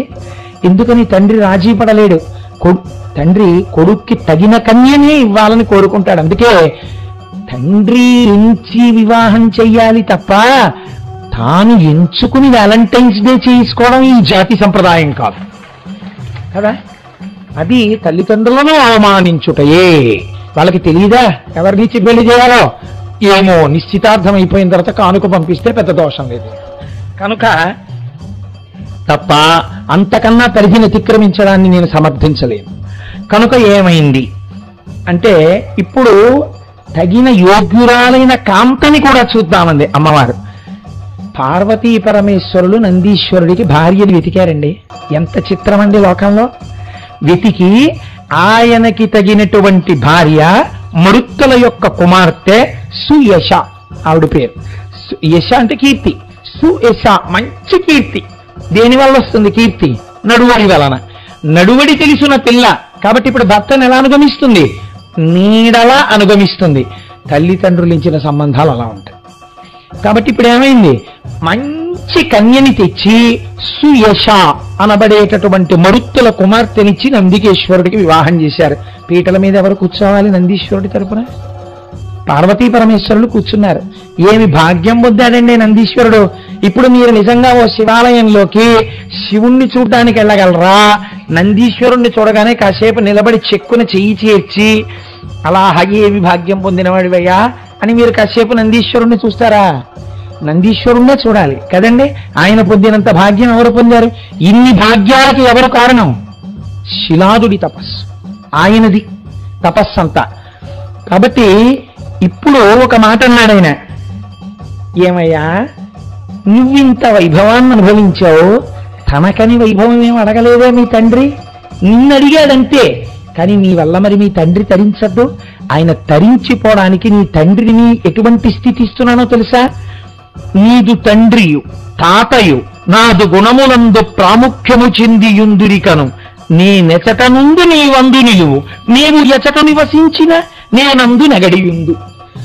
నీ తండ్రిని నీ తాతని కూడా సమున్నతమైన అధికారము కలిగినటువంటి ప్రమదగణముల యొక్క స్థితిలోకి తీసుకొస్తున్నాను. వాళ్ళు కూడా నన్ను సేవిస్తూ ఉంటారు. ఒక మంచి కోరిక కోరుకున్నవాడు, ఒక మంచి చెయ్యాలనుకున్నవాడు తన ప్రయత్నం లేకుండానే ఏ స్వార్థం లేకుండా ప్రవర్తించిన వాడికి కావలసిన కోరికే ఈశ్వరుడు చూస్తాడు. వాడు వాడి గురించి చూసుకోక్కర్లేదు, వాడి గురించి ఈశ్వరుడు చూస్తుంటాడు. యోగక్షేమం వహామ్యహం. కాబట్టి ఇప్పుడు శిలాదుడు ఎక్కడికి వెళ్ళిపోయాడు? ప్రమదగణములలో ఒకడుగా చేరిపోయాడు. ఇప్పుడు ఈ ప్రమదగణములకు నాయకుడు ఎవరు? తన కొడుకు నందీశ్వరుడే. ఒక తండ్రికి ఇంతకన్నా గొప్ప పదవి ఏముంటుందండి? తండ్రి గారు అదే ఆఫీసులో 30 ఏళ్ళు పనిచేసి ఏదో చిన్న ఆఫీసర్ అయ్యాడు. ఆయన కొడుకే, ఆయన కడుపున పుట్టినవాడే ఐఏఎస్ చదివి ఆ మొత్తం ఆర్గనైజేషన్ కంతటికి ఒక రాష్ట్రానికి అధికారిగా వచ్చాడు. ఇప్పుడు ఆ పిల్లవాడు ఇన్స్పెక్షన్కి వస్తున్నాడు. ఈయన కూడా చిన్న అధికారి. తండ్రి కొడుకు ఒక్కింట్లోనే ఉంటున్నారు. నాన్నగారండి రేపు నేను ఇన్స్పెక్షన్కి వస్తున్నాను, కానీ మీరు మాత్రం లేచి నిలబడ్డం అవి ఏం చేయకండి, మీరు నమస్కారం పెట్టడం అవి చేయకండి అని ముందుగా కొడుకు తండ్రికి చెప్పుకుంటాడు కదండి. అయినా ఇప్పుడు ఆ కొడుకు ఇన్స్పెక్షన్కి వస్తుంటే కారు వచ్చేసి కారు దిగిపోయి స్టేట్ లెవెల్ ఆఫీసర్ ఆయన, ఇక్కడ ఉన్న ఆఫీసర్ గారు కూడా లేచి నిలబడి ఎదురొస్తే గబగబా ఆయన మెట్లెక్కి ఆఫీసులోకి వచ్చి ఇన్స్పెక్షన్కి లోపలికి వెళ్ళి ఒక్కొక్కరిని పిలుస్తూ ఆఫీస్ చూడడానికి బయటికి వస్తుంటే ఇన్నాళ్ళు తనతో మాట్లాడిన వాళ్ళు ఆయన్ని తనని చూస్తుంటే ఆ కొడుకు ఆ తండ్రి భావాలు ఎలా ఉంటాయండి? ఎంత ఆనందాన్ని పొందుతాడు. అబ్బా నా జన్మ ధన్యం, నా కొడుకు ఇంత అధికారి. అందరి దగ్గరికి వెళ్ళి పరిచయం చేసుకుంటూ ఆ కొడుకు ఒక్కొక్కరు ఆయనకి షేక్ హ్యాండ్ ఇచ్చి నమస్కారం పెట్టి, సార్ నా పేరు ఇది, నేను ఇది చూస్తుంటాను సార్ అంటుంటే అలా తండ్రి దాకా వెళ్ళి ఈ పిల్లవాడే తండ్రికి నమస్కారం చేసి ఏమీ అడగకుండా పక్క నుంచి వెళ్ళిపోయాడు అనుకోండి. అబ్బా ఏమి కొడుకుని కన్నావా, ఆయన వెళ్ళిపోగానే వచ్చి కౌగులించేస్తారు ఈ తండ్రిని. నందీశ్వర శిలాదులు ఆ స్థితిని పొందారండి లోకంలో. ఆయన ప్రమదగణాల్లో ఒకడు, నందీశ్వరుడు ప్రమదగణాలకి అధిపతి. ఇద్దరు శంకర కింకరు. ఇది వాళ్ళ యొక్క గొప్పతనం. మీరు సృష్టిలో చూసారా ఇంత చిత్రం? ఇది నందికేశ్వరుడు యొక్క చరిత్ర. కనుక ఇప్పుడు ఇంకొక వరం ఇచ్చేవాడు నందీశ్వరుడితో, ఎప్పుడైనా ఎక్కడైనా నువ్వు వెళ్ళి ఉంటే నేను అక్కడికి వచ్చేసి ఉంటాను. కాబట్టి నందీశ్వరుడు ఉంటే ఎవరుంటారు? శివుడు ఉంటాడు. నేను ఎక్కడైనా ఉంటే నువ్వు ఉంటావు. నేను శివుడిగా ఎక్కడైనా శివాలయం కట్టారో లింగ ప్రతిష్ఠ చేసి విడిచిపెడితే అది శివాలయం కాదు, నా ఎదురుగుండా నువ్వు ఉండాలి. కాబట్టి నువ్వు ఎచ్చట ఉంటావో అక్కడ నేను ఉంటాను, నువ్వు ఎక్కడుంటావో అక్కడికి నేను వచ్చేస్తాను. అంటే ఇప్పుడు నిజంగా ఎంత స్థితిని ఇది శిలాదుడు అడిగింది. గొప్ప భక్తి తత్పరుడు కావాలి నా కొడుకని అడిగాడు. ఆ పుట్టినవాడి భక్తికి ఈశ్వరుడు వశుడైపోయాడు. వశుడైపోయి ఈ వరం ఇచ్చాడు. అయితే చిత్రం ఏమన్నారంటే ఇందులో, ఈ లీల ఎవడే నీ లోలమతి వినినా చదివినా లోకసుఖంబు చాలబడసి పరమందున నీలగ్రీవని పదంబు నెక్కును మౌనుల్. ఎవరైనా ఈ నందికేశ్వర చరిత్రని చదివినా, చేతులొగ్గి నమస్కరిస్తూ విన్నా, భగవంతుడి యొక్క అనుగ్రహాన్ని, నందికేశ్వరుడి యొక్క వైభవాన్ని మనసులో తరించుకుని మురిసిపోయినా వారికి ఇహమునందు సమస్త సుఖములనిచ్చి అంచమునందు ఇది విని పరవశించిపోయిన వారిని ఈశ్వరుడు తన ప్రమదగణములలో ఒకరిగా చేర్చుకుంటున్నాడు అని అభయం ఇచ్చారు. అయితే మీరు ఒక చిత్రం చూడండి, నందీశ్వరుడు వృషభంగా ఎందుకుంటాడు అన్న విషయాన్ని మీకు నేను విజ్ఞాపన చేశాను, ఆది వృషభము అని. అయితే శైవాగమం ఒక ఆంక్ష విధించింది. శివలింగ దర్శనం చేసేటప్పుడు శివాలయంలో మనం వెళ్ళాం కదా అని చెప్పి నందీశ్వరుడి పక్క నుంచి వెళ్ళడం కానీ, నందికి శివుడికి మధ్యలోంచి వెళ్ళడం కానీ చేయరాదు. శివాలయంలో దర్శనం చేసేటప్పుడు ఎలా చెయ్యాలో శైవాగమం చెప్పింది. అలా తప్ప వేరొకలా దర్శనం మీరు చెయ్యరాదు. అలా చేస్తే ఏమవుతుందో తెలుసండి, వేరొక మాటలో చెప్పాలంటే శివుడి యొక్క కోపమునకు గురవుతాడు. ఎందుకని అది శివుడి యొక్క వరం. ఎలా చెయ్యాలి? వృషణం స్పృష్ట్వా శృంగమధ్యే సదాశివం దృష్ట్వాక్షణం నరోయాతి కైలాసే శివ సన్నిధిం. తోక పక్కకి పడవేసి వృషణములు కనపడేటట్టుగా పడుకుని ఉంటుంది నందీశ్వరుడి యొక్క మూర్తి. ఎడమ చేతి బొటన వేల్ని, ఎడమ చేతి చూపుడు వేల్ని నంది యొక్క శృంగములు కొమ్ముల మీద వేసి కుడి చేతితో ఆయన యొక్క వృషణములను పట్టుకుని 2 వేళ్ల మధ్యలోంచి శివలింగాన్ని చూస్తూ హరహర మహాదేవ శంభో శంకర అన్నారు. ఇలా ఎవడన్నాడో వాడు కైలాసమునందు శంకరుణ్ణి దర్శనము చేసినటువంటి పుణ్యం వాడి ఖాతాలో వేస్తాడు. కాబట్టి నందీశ్వరుడి యొక్క శృంగముల మధ్య నుండి తప్ప శివలింగ దర్శనము చేయరాదు. చాలా మంది తెలియక ఏం చేస్తుంటారో తెలుసా అండి? శివాలయంలోకి నంది పక్క నుంచి లోపలికి వెళ్ళిపోయి ఆ శివలింగానికి నందికి మధ్యలో నిలబడతారు. అటువంటప్పుడు ఎవరైనా ఆగమం తెలుసున్నవాడు నందీశ్వరుడి యొక్క శృంగముల మధ్యలోంచి చూసే ప్రయత్నం చేస్తే అడ్డుగా నిలబడిన వాడి పృష్ఠభాగం కనబడితే వాడు ఖేదం పొందితే కొత్త పాపం కూడా వాడి ఖాతాలో పడుతుంది. అర్చకునకు తప్ప శివాలయములో శివలింగమునకు నందికి మధ్య తిరిగే అధికారము ఎవ్వరికీ లేదు. ఆయన నందీశ్వరుడు జీవుడికి సంకేతం, శివుడు బ్రహ్మమునకు సంకేతం. జీవ బ్రహ్మల మధ్య భేదము చెప్పడం కాని మధ్యలోకి వెళ్ళడం కాని చేయరాదు. కాబట్టి ఎప్పుడూ అలా దర్శనం మాత్రం చెయ్యకూడదు. ఆ శృంగముల మధ్యలోంచి చూడాలి. ఒక్కసారి మాత్రం మినహాయింపు. ఎప్పుడు మినహాయింపు? ఆయనకి కవచం పెడతారు సాయంకాలం. కవచం అంటే అలంకారమైపోయినటువంటి మూర్తి. శివుడి యొక్క ఆ ఊర్ధ్వభాగం, వక్షస్థలం, శిరస్సు, చంద్రరేఖ, త్రిశూలం అన్నీ కనబడుతుంటాయి. ఆ కవచం తొడుగుతారు. అలా తొడిగి ఉంటే మాత్రం నంది శృంగములలోంచి చూడక్కర్లేదు. మీరు తిన్నగా శివదర్శనం చేయవచ్చు.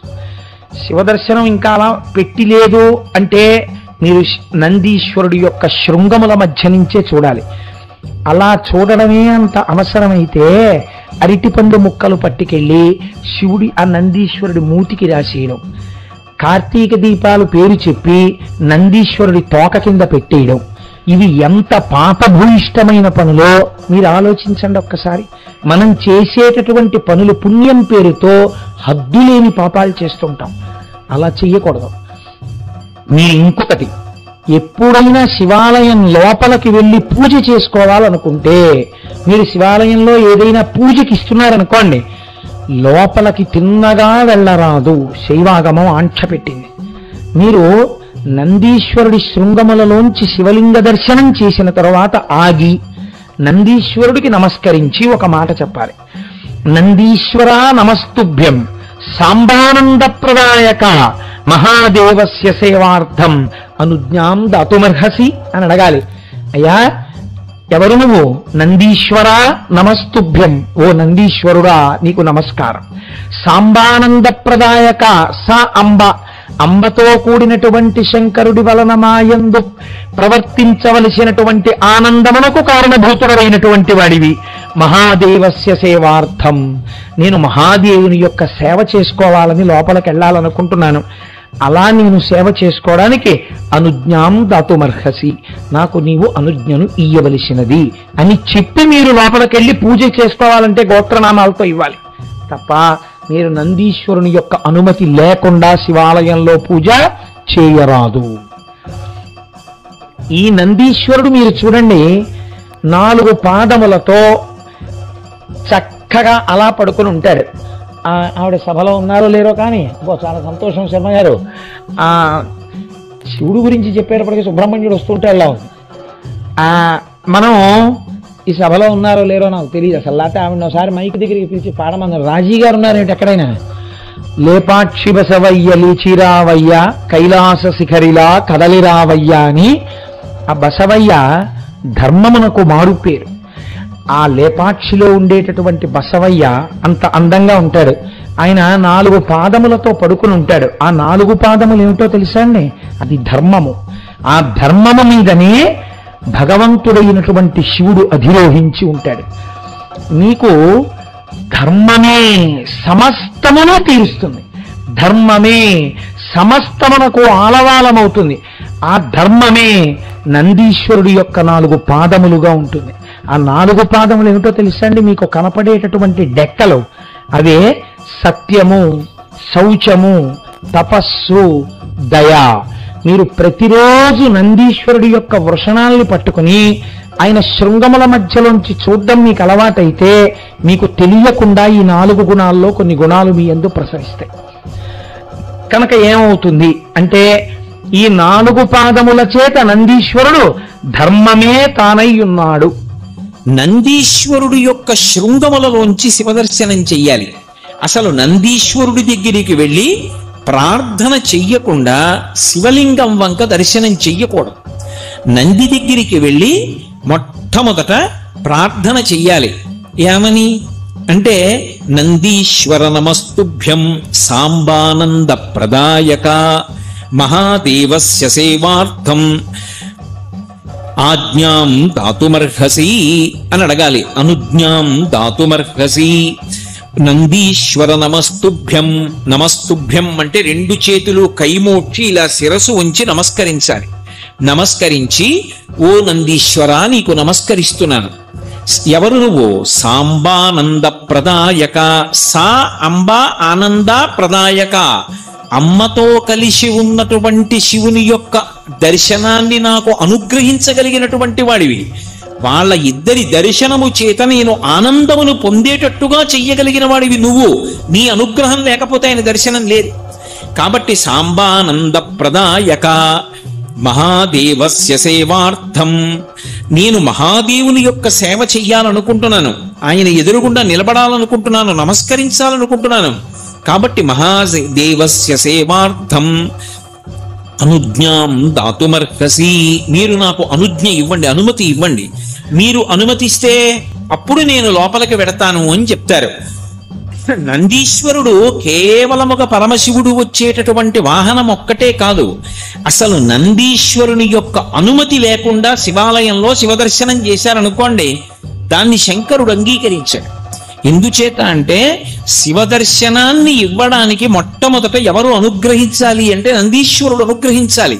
ఎక్కడి నుంచి వచ్చింది నందికా శక్తి శివ పరివారంలో అంటే శిలాదుడు అని ఒక మహర్షి, ఆయన మహానుభావుడు. ఆయనకి ఒకప్పుడు ఒక విచిత్రమైనటువంటి కోరిక కలిగింది.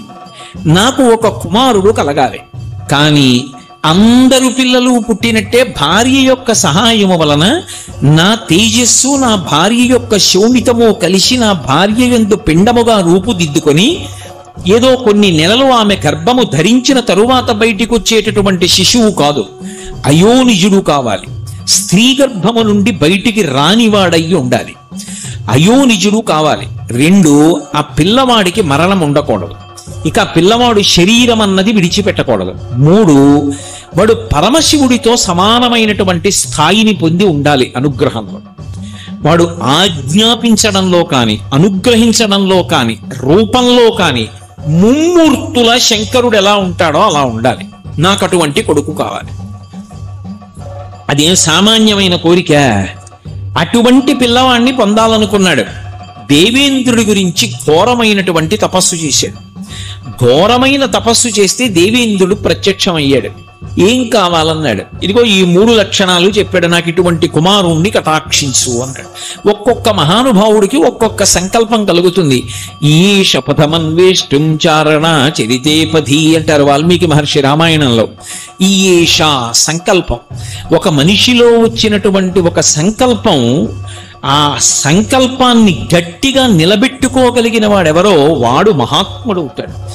నేను డాక్టర్ అవుతానండి అనుకున్న వాళ్ళందరూ డాక్టర్ అవరు. నేను డాక్టర్ అవ్వాలి అని కోరిక పుట్టడం చాలా గొప్ప. పుట్టిన తరువాత డాక్టర్ అవ్వడానికి ఊంచుకుని ప్రయత్నం చేసిన వాడెవరో వాడు డాక్టర్ అవుతాడు.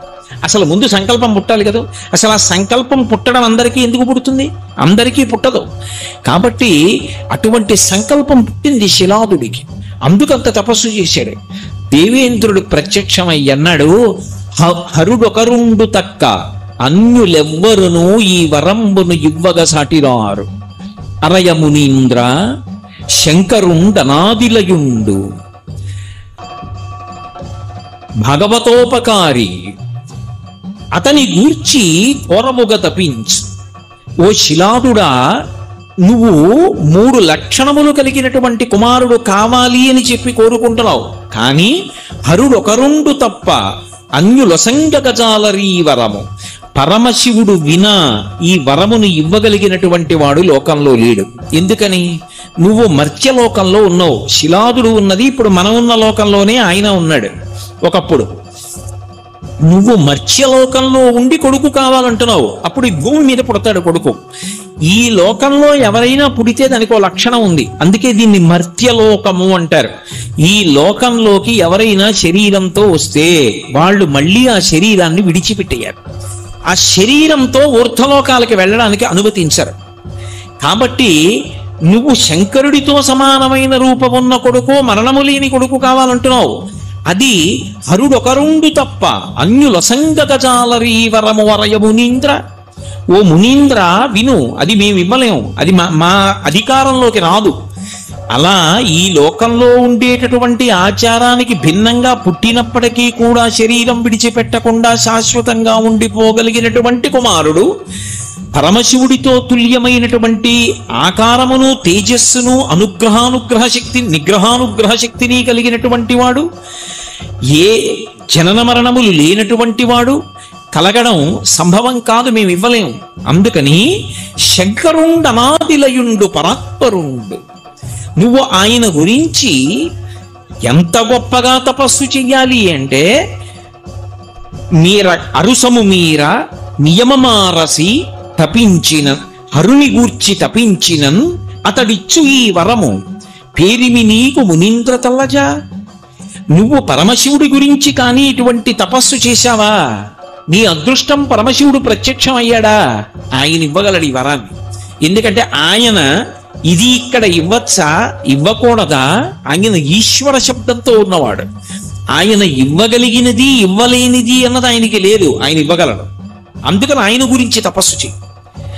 అలా నువ్వు తపస్సు చేస్తే పేరిమి నీకు ఈ వరంబునిచ్చు మునీంద్ర తల్లజా, అటువంటి వరాన్ని నీకు ఇస్తాడు. అందుకని తపస్సు చెయ్యండి.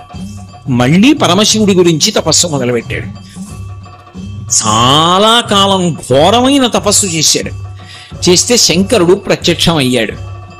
చిత్రం ఏమిటంటే, పరమశివుడు ప్రత్యక్షం అయ్యేసరికి ఎముకలు తప్ప శిలాదుడికి ఏమీ మిగలలేదు. మిగిలిన ధాతువులన్నీ పురుగులు తినేసి, ఆ రోజుల్లో అస్థిగత ప్రాణం కాబట్టి ఎముకలుంటే ప్రాణం ఉంటుంది కాబట్టి ప్రాణంతో ఉన్నాడు.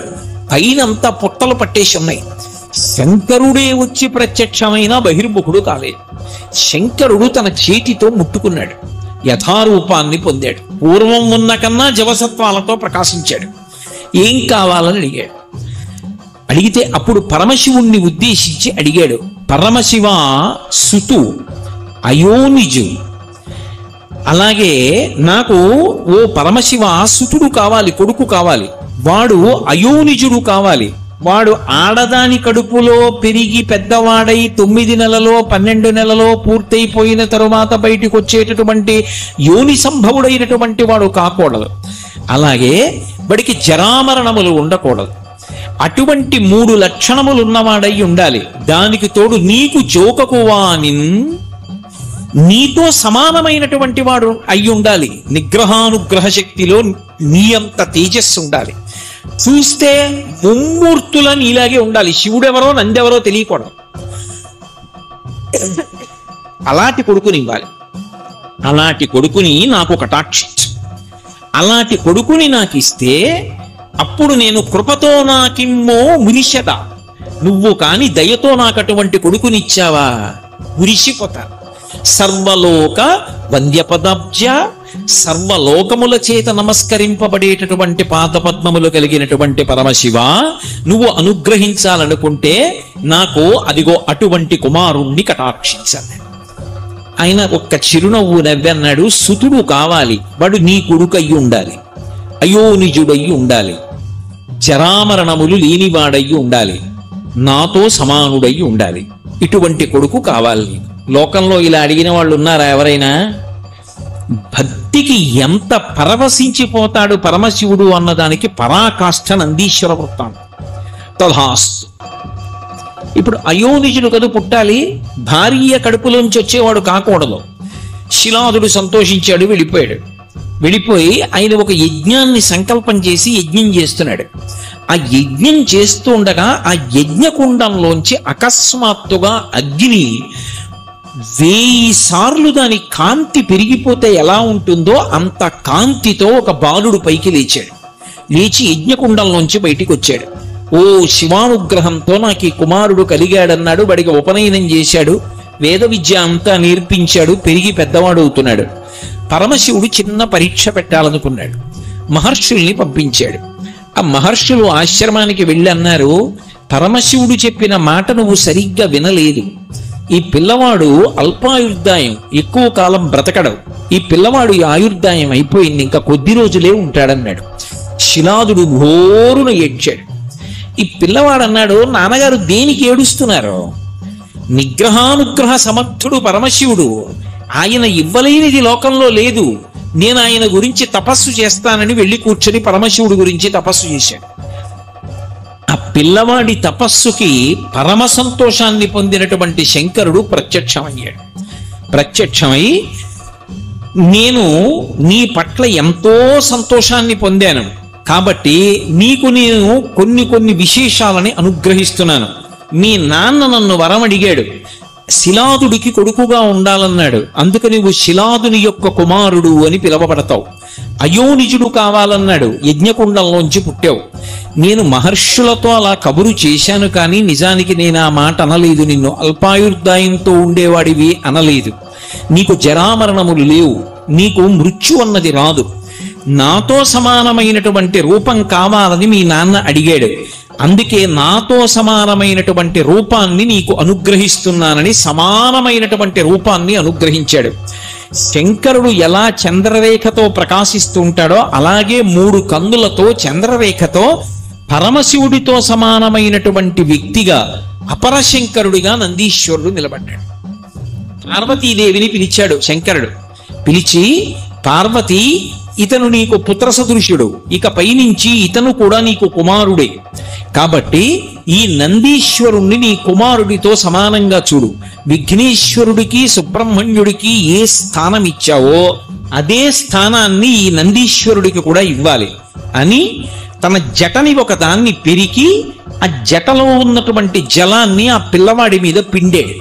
పిండినప్పుడు ఆయన జటలోంచి వెంటనే ఒక నది పుట్టింది. ఆ జట పిండినప్పుడు ఆ పిల్లవాడి మీద పడి ఆ పిల్లవాడి శరీరం అంతా తడిసి ఆ నది ప్రవహించింది. దానికే జటోదక అని పేరు. పార్వతీదేవిని పిలిచి, ఈ పిల్లవాడు నీకు కుమారుడు అన్నాడు. అనేటప్పటికి ఆవిడ ఎంతో సంతోషాన్ని పొంది ఈ చేతిని ఇలా పెట్టింది ఆ పిల్లవాడి తల మీద పెట్టి ఒక్కసారి కన్నులు మూసుకుని సంకల్పం చేసింది. చేసేటప్పటికి శంఖం ఎంత తెల్లగా ఉంటుందో అంత తెల్లటి రంగులో ఉన్నటువంటి పాలు ఆమె చేతుల నుంచి 3 ధారల కింద పడ్డాయి. పడి ఆ పిల్లవాడి శరీరం అంతా అందులోంచి తడిసి కిందకి ప్రవహించింది. దాన్ని అలా ప్రవహించి పార్వతీదేవి చేతి నుంచి 3 ధారలుగా పడి ప్రవహించినటువంటి ఆ ధార ఏదైతే ఉందో అది ఒక నదీ రూపాన్ని పొందింది. దాన్ని త్రిశ్రోప అని పిలిచారు. అలాగే ఎప్పుడైతే శంకరుడి యొక్క జట నుంచి వచ్చినటువంటి ఉదకము చేత తాను తరిశాడో, పార్వతీదేవి యొక్క చేతిలోంచి వచ్చినటువంటి 3 ధారల పాల చేత తరిశాడో, పరమ సంతోషాన్ని పొందినటువంటి ఆ పిల్లవాడు ఒక్కసారి గట్టిగా అరిచాడు. ఆ అరిచినప్పుడు వృషధ్వని అంటారు. అంటే ఎత్తు అరిస్తే ఎలా ఉంటుందో అంబారామం అటువంటి రవం చేశాడు. అంత పెద్ద కేక వేసేటప్పటికీ ఆ ధ్వనిలోంచి ఒక పెద్ద నీటి బుగ్గ పుట్టి నదిగా ప్రవహించింది. దాన్ని వృషధ్వని నది అని పిలిచారు. అప్పటికి 3 నదులు పుట్టాయి. శంకరుడు పరమ సంతోషంతో తన తల మీద ఉన్నటువంటి కిరీటాన్ని తీసి పిల్లవాడికి అలంకారం చేశాడు. ఇంతకాలం పరమశివుడి తల మీద అలంకారం చెయ్యబడినటువంటి స్వర్ణ కిరీటాన్ని తీసి ఈ పిల్లవాడి తల మీద పెట్టేటప్పటికీ ఆయన తలలో ఉన్నటువంటి గంగధారతో కూడుకున్నటువంటి ఆ కిరీటంలో ఉన్నటువంటి బంగారంతో కూడుకున్న జలం పిల్లవాడి శరీరం నుంచి కిందకి నదిగా ప్రవహించింది. ఎందుకు ప్రవహిస్తుంది అంటే మిగిలిన వారిని అనుగ్రహించడానికి. దానికి జంబూ అని పేరు వచ్చింది, జంబూ నది అని. ఒక్క కనులిప్త ఇలా కను మూసి కను తెరిచేటప్పటికి ఇంత అనుగ్రహాన్ని పొంది ఆ పిల్లవాడు 4 నదుల ఉత్పత్తికి కారణం అయ్యేటప్పటికి పైన ఉన్నటువంటి మేఘమండలం మురిసిపోయింది. మురిసిపోయి మెరుపులతోటి ఉరుములతోటి వెంటనే తీయటి చల్లటి నీటి ధార విడిచిపెట్టింది. ఆ నీరు పడేటప్పటికి ఆయన శరీరం మీద పడి ఆ పిల్లవాడి మించి పక్కకి నదిగా ప్రవహించింది. ఆ నదిని స్వర్ణోదక అని పిలిచారు. నందీశ్వరుణ్ణి పరమశివుడు అనుగ్రహించినటువంటి సమయంలో 5 నదులు ప్రవహించాయి. వీటిని పంచనదములు అని పిలుస్తారు. వాటి మధ్యలో నేను లోకాన్ని అనుగ్రహిస్తానని పరమశివుడు జప్పీశ్వరుడు అన్న పేరుతో పిలిచాడు. అందుకే 5 నదులలో స్నానం చేసి ఆ శివలింగాన్ని ఎవరు దర్శనం చేస్తారో వారు మళ్ళీ పుట్టవలసినటువంటి అవసరం ఉండదు. అంత అద్భుతమైనటువంటి రీతిలో ఆ పిల్లవాడి యొక్క జన్మ పరమశివుడి చేత పార్వతీదేవి చేత అనుగ్రహింపబడము ఏకకాలంలో జరిగాయి. ఆశ్చర్యం ఏమిటంటే పరమశివుడు తనతో సమానమైనటువంటి ముఖమండలాన్ని పిల్లవాడికి అనుగ్రహిస్తే శివమహాపురాణంలో బ్రహ్మాది దేవతలతో చెప్పుకున్నాడు నందీశ్వరుడు. ఆయన అన్నాడు, శంకర నీ అనుగ్రహం వర్ణనాతీతం, దానికి హద్దు లేదు. మా తండ్రి తపస్సు చేసి అడిగాడని నీతో సమానమైన రూపాన్ని నాకు ఇచ్చేశావు, కానీ నాకొద్దు. నువ్వు అనుగ్రహించిన మిగిలినవి స్వీకరిస్తాను, కానీ నువ్వు ఎలా ఉంటావో అలాగే నా ముఖం ఉంటే నాకు నీకు భేదం చెప్పడం కష్టం కావచ్చు, నన్ను శివుడు అనుకోవచ్చు, నాకు అంత ఆశ లేదు. ఇది నీ హద్దు లేని అనుగ్రహం, అందుకే నాకు వానర ముఖాన్ని కటాక్షించమని అడిగాడు. ఆ పిల్లవాడు యొక్క వినయ విధేయతలు చూసి సంతోషించినటువంటి శంకరుడు, నువ్వు ఎప్పుడు అలా కనపడాలనుకుంటే అప్పుడు నీ ముఖము వానర ముఖంగా కనపడుతుంది, కోతి ముఖంలా కనపడుతుంది అని అనుగ్రహించాడు. అందుకే వానర ముఖంతో దర్శనమిస్తుంటారు నందీశ్వరుడు. అటువంటి మహానుభావుడై అంత వినయంతో ఆయన నిలబడ్డాడు. నిలబడితే ఆయన్ని ప్రమథగణములన్నిటికీ కూడా అధిపతిగా పట్టాభిషేకం చేశాడు శంకరుడు. అప్పుడు తూర్యములనన్నింటినీ మోగించారు, మంగళవాద్యములను మోగించారు, దిక్కులు పిక్కటిల్లిపోయి పుష్పవృష్టి కురిసింది, అప్సరోగణములు నాట్యములాడే. అంత గొప్పగా ఆయనకి పట్టాభిషేకం చేశారు. అందుకే ప్రమథగణములన్నిటికీ కూడా అధిపతి ఎవరు అంటే నంది. ఆ నంది పేరు ఎందుకు వచ్చింది అంటే శిలాదుని యొక్క కుమారుడు. ఈ పిల్లవాణ్ణి చూశాడు శిలాదుడు. చూసి నందుడౌట చేసి నంది అనుచు నామకరణంబొనర్చి వివిధార్థ సంచయంబు నిమ్మి అర్ధులైన వారికిచ్చి తనియ చేయుచు ముదంబున తనరుచుండే అన్నారు శివమహాపురాణంలో. ఆ శిలాదుట్ట పిల్లవాడి వంక చూశాట. ఉరే శిలాదుని యొక్క కుమారుడు అని చెప్పబడతావు, ఎంత గొప్ప కొడుకువిరా అని ఆ పిల్లవాడి ముఖం చూసేటప్పటికీ ఆ తండ్రిలో ఎంత ఆనందం వచ్చేసిందోట. నాలో ఉండిపోయిన ఇంత ఆనందం, నా కోరిక తీరింది, పరమశివుడితో సమానమైనటువంటి కొడుకుని నేను కన్నానన్న ఆనందానికి కారణమై రాశీభూతమై సాకారముగా నా ఎదుట నడిచి వచ్చావు కాబట్టి, నా కోరిక తీర్చావు కాబట్టి కొడుకుని నందనుడు అని పిలుస్తారు. తండ్రి ఆనందమునకు కారణమవుతాడు కాబట్టి కొడుకు నందనుడు.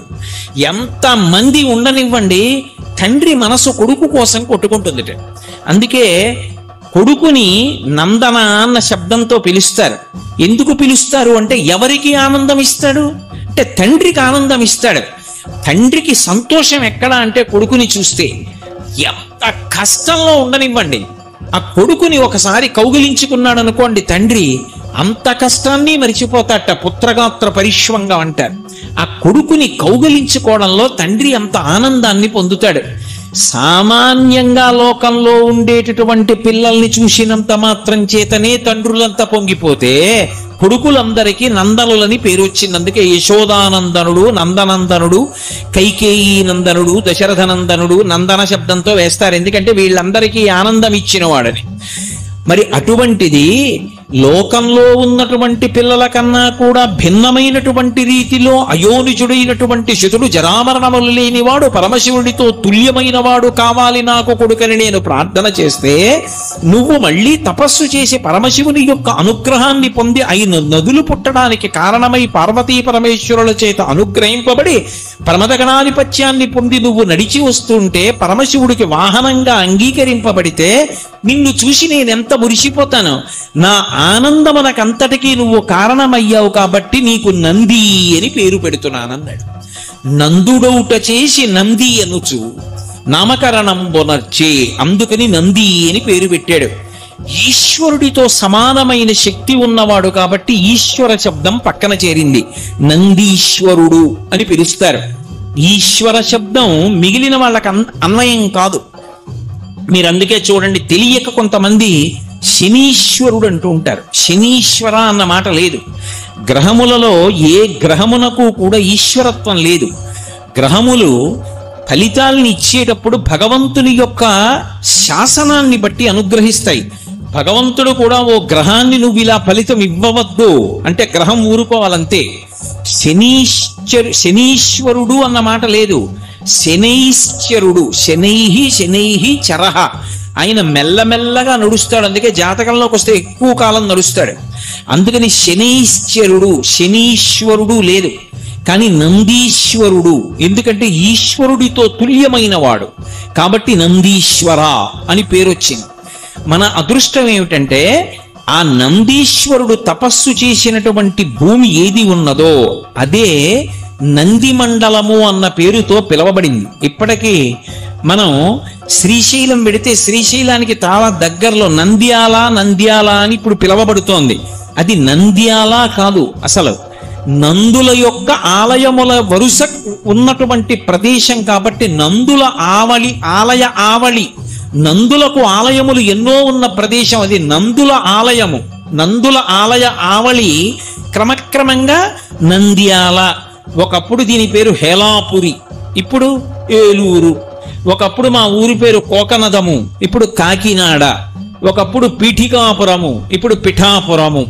అలాగే ఒకప్పుడు అది నందులకు ఆలయము, ఇప్పుడు నంద్యాల.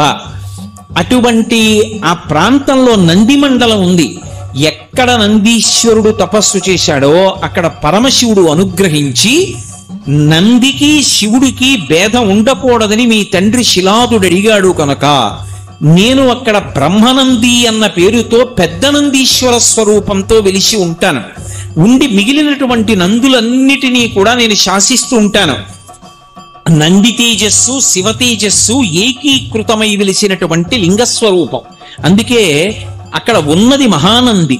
ఒకానొకప్పుడు ఆ మహానంది క్షేత్రాన్నంతటినీ కూడా బాగా పునర్నిర్మాణం చేయడం కోసం పానమట్టం దగ్గర తవ్వారు. తవ్వితే గొర్రె పట్టడానికి ఎంత చోటు ఉంటుందో అంత చోటుతో కైవారం ఉంటుంది. గోరువెచ్చగా ఉంటాయి. మీరు అందుకే ఎప్పుడైనా మహానంది దగ్గర ముందు పెద్ద తటాకం ఉంటుంది. మీరు ఆ తటాకంలో దిగి స్నానం చేస్తే ఎంత నీరు వస్తుంటుందో పట్ట పొలాల్లోకి వెళ్ళిపోతుంటుంది. ఎక్కడి నుంచి వస్తోంది ఎవరికి తెలియదు. ఇప్పటికీ కూడా కాళేశ్వరం వెళ్ళినప్పుడు అక్కడ అభిషేకం చేసినటువంటి జలాలన్నీ గోదావరి నదిలోకి ఎలా వెళ్ళిపోతాయో ఎలా అర్థం కాదో అలాగే మహానంది వెళ్ళినప్పుడు శివలింగం యొక్క అడుగు భాగాన్ని తాకి వస్తూ ఉంటాయి ఆ జలాలు. ఒకప్పుడు పునర్నిర్మాణం చేస్తున్నప్పుడు కింద జలప్రవాహాన్ని చూశారు. ఆ ప్రవాహం వెడుతూ ఉంటుంది. అది గోరువెచ్చటి నీటిగా వెడుతూ ఉంటుంది ఆ జలప్రవాహం. అక్కడ మహానంది, ఆ మహానందిని పరివేష్టించి నవనందులుగా 9 నందులుగా ఉన్నాడు ఆయన.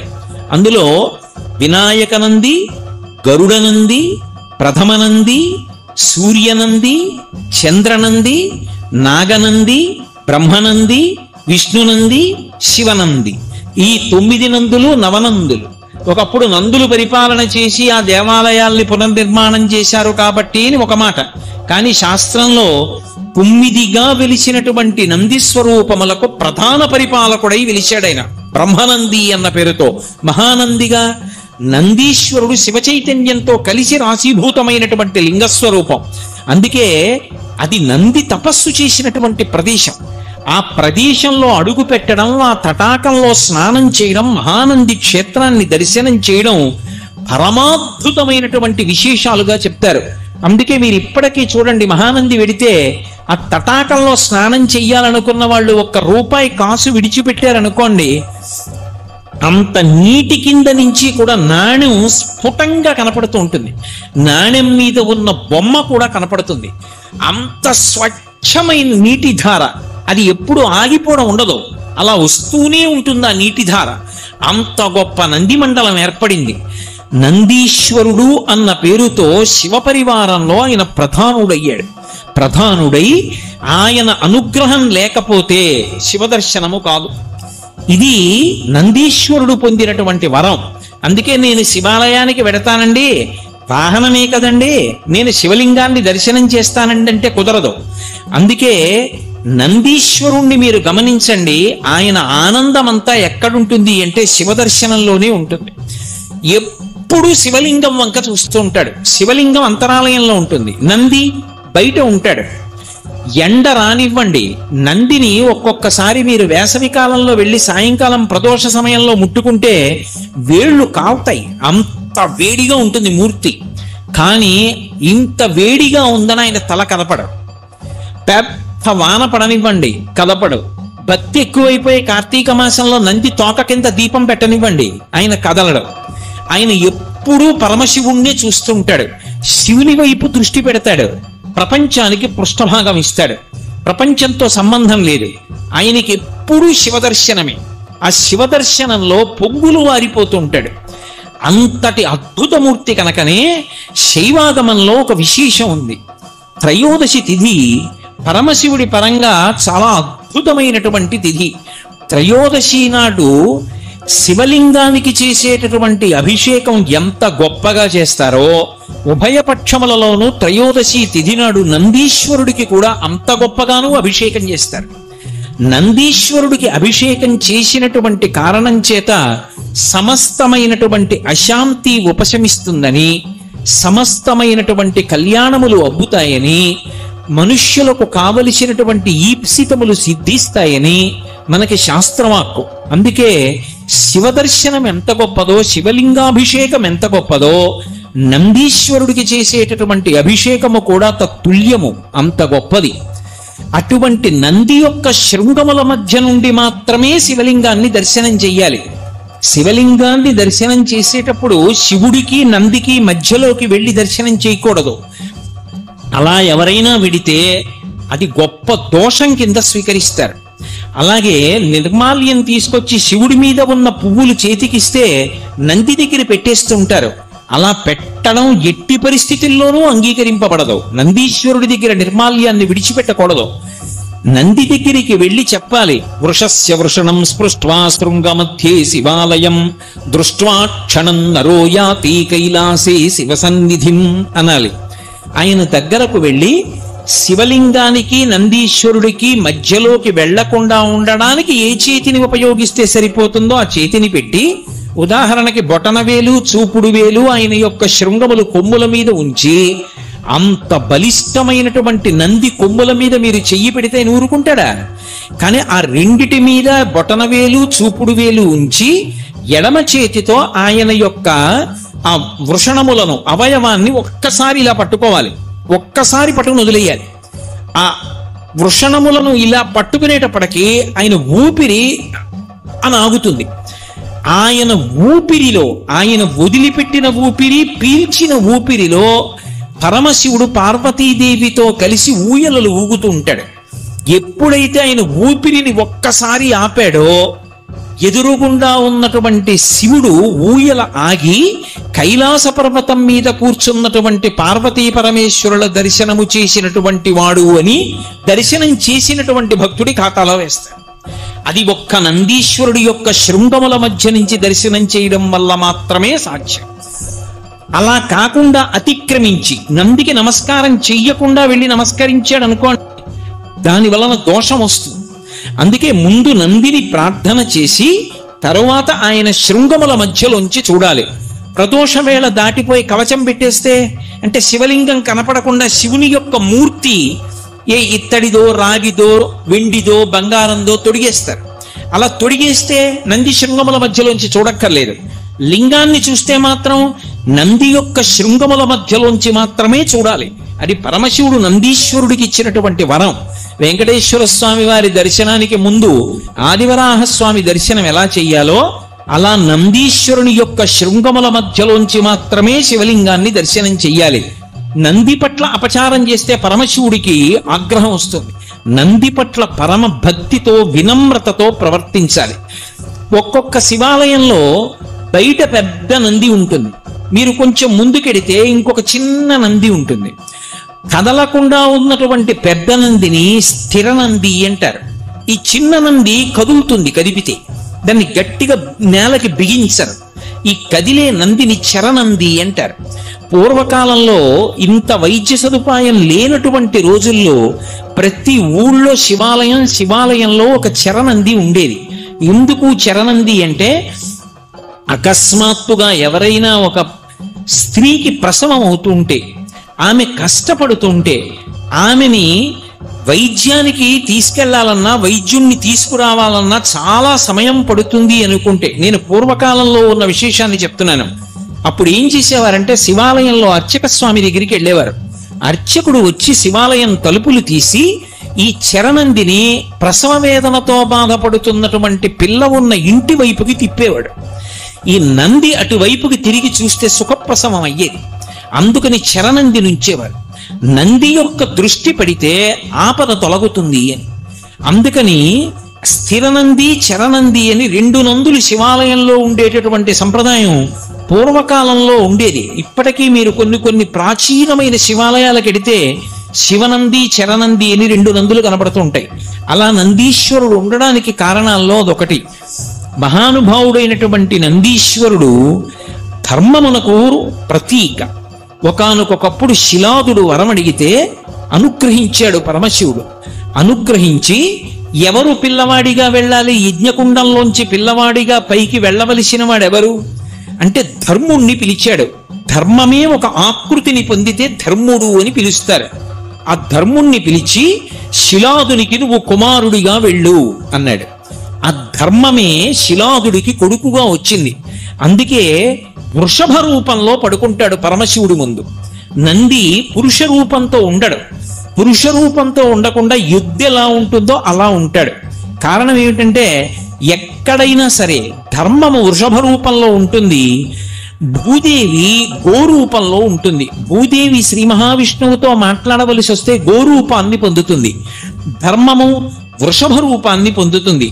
ఎద్దుకి 4 కాళ్ళు ఉంటాయి, అలాగే వృషభమునకు 4 కాళ్ళు. ఈ ఎద్దుకున్న 4 కాళ్ళు అవి సత్యము, శౌచము, తపస్సు, దయ. ఈ 4 ధర్మమునకు ఉండేటటువంటి 4 కాళ్ళు. వృషభమునకు 4 కాళ్ళు ఉంటాయి. ఈ 4 కాళ్ళు నిజానికి అవి డెక్కలు కాళ్ళు కావు. నందీశ్వరుడు వృషభ రూపంలో పడుకున్నాడు అంటే ధర్ముడే పడుకున్నాడు.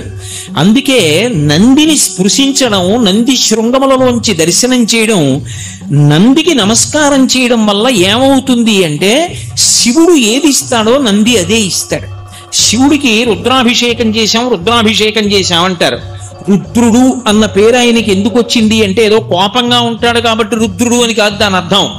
రుద్ధ్యా ధర్మాన్ అవలోకయతి ప్రాపయతివా ఇది రుద్రః. వేదముల యొక్క శబ్దము చేత, వేదమంత్రముల చేత లోకమునకంతటికి ధర్మాన్ని నేర్పిన వాడెవరో, ధర్మము చెప్పిన వాడెవరో, ధర్మమునందు అనురక్తి కల్పించిన వాడెవరో, ధార్మికంగా మనం బ్రతుకుతామనేటటువంటి కోరిక గట్టిగా నిలబడేటట్టు చెయ్యగలిగిన వాడెవరో, ధార్మికమైన జీవనమునందొచ్చేటటువంటి వైక్లభ్యములు తట్టుకోవడానికి కావలసినటువంటి శక్తిని కూడా అనుగ్రహించగలిగిన వాడెవరో ఆయన రుద్రుడు. ఆ రుద్రుడు ఏ ధర్మాన్ని అనుగ్రహిస్తాడో నందీశ్వరుడు కూడా అదే అనుగ్రహిస్తాడు. అందుకే వృషభ రూపంతో 4 కాళ్లతో పడుకుంటాడు.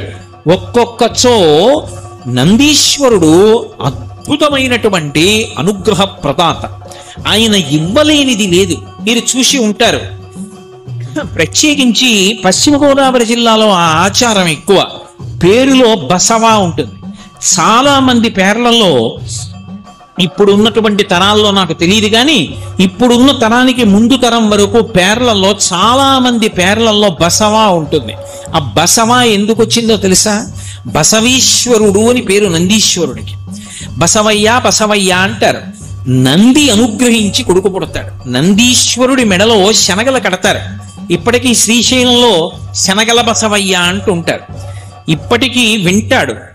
అందుకే మీరు ఎప్పుడైనా శ్రీశైలంలో ఉన్న నందిని జాగ్రత్తగా చూడండి.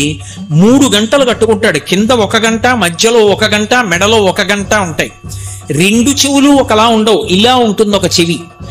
ఏదైనా చాలా కష్టం వచ్చిందనుకోండి, శ్రీశైలంలో నంది చెవి దగ్గరికి వెళ్ళి చెప్పుకుంటారు. ఆయన వింటాడు బాగా.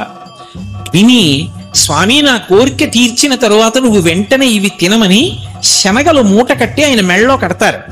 అలా కట్టగా కట్టగా కట్టగా కట్టగా ఇప్పుడు ఆయనకి పేరు ఏమని వచ్చిందంటే శనగల బసవన్న అని. నందీశ్వరుడు కాలజ్ఞానంతో ఉంటాడు. పరమశివ స్వరూపం కదా, మీకు ముందే చెప్పే కదా, కాలంబు గతి అని. అందుకే యుగాంతం ఎప్పుడైపోతుంది అన్నది మొట్టమొదట ఎవరికి తెలుస్తుంది అంటే నందీశ్వరుడికి తెలుస్తుంది. యుగాంతం అయిపోయే సమయం వచ్చేసింది అని గుర్తు ఏమిటంటే, శ్రీశైలంలో ఉన్నటువంటి నందీశ్వరుడు పైకి లేచి మోరలెత్తి పెద్దగా అరుస్తాడు.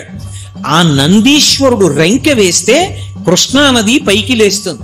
పైకి లేచి కనకదుర్గమ్మ యొక్క ముక్కు నత్తుని తాకుతుంది. అవి వరుసగా మహాప్రళయం యొక్క చిహ్నాలు. ఇందులో మొదట తెలుసుకునేవాడు ఎవరు అంటే నందీశ్వరుడు తెలుసుకుంటాడు. నందీశ్వరుడు నిరంతర శివదర్శనంలో ఉంటాడు. అందుకే నంది చెయ్యని దర్శనం మొదట ఎవరూ చేయకూడదు.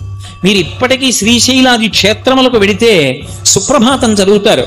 ప్రాతస్మరామి గణనాథ మనాథ బంధుం సింధూర పౌర పరిశోభిత గండ యుగ్మం ఉద్దండ విఘ్న పరిఖండన చండ దండ మాఖండలాది సురనాయక బృంద వంద్యం అని సుప్రభాతం అంతా చదివేసిన తర్వాత తెర తీస్తారు.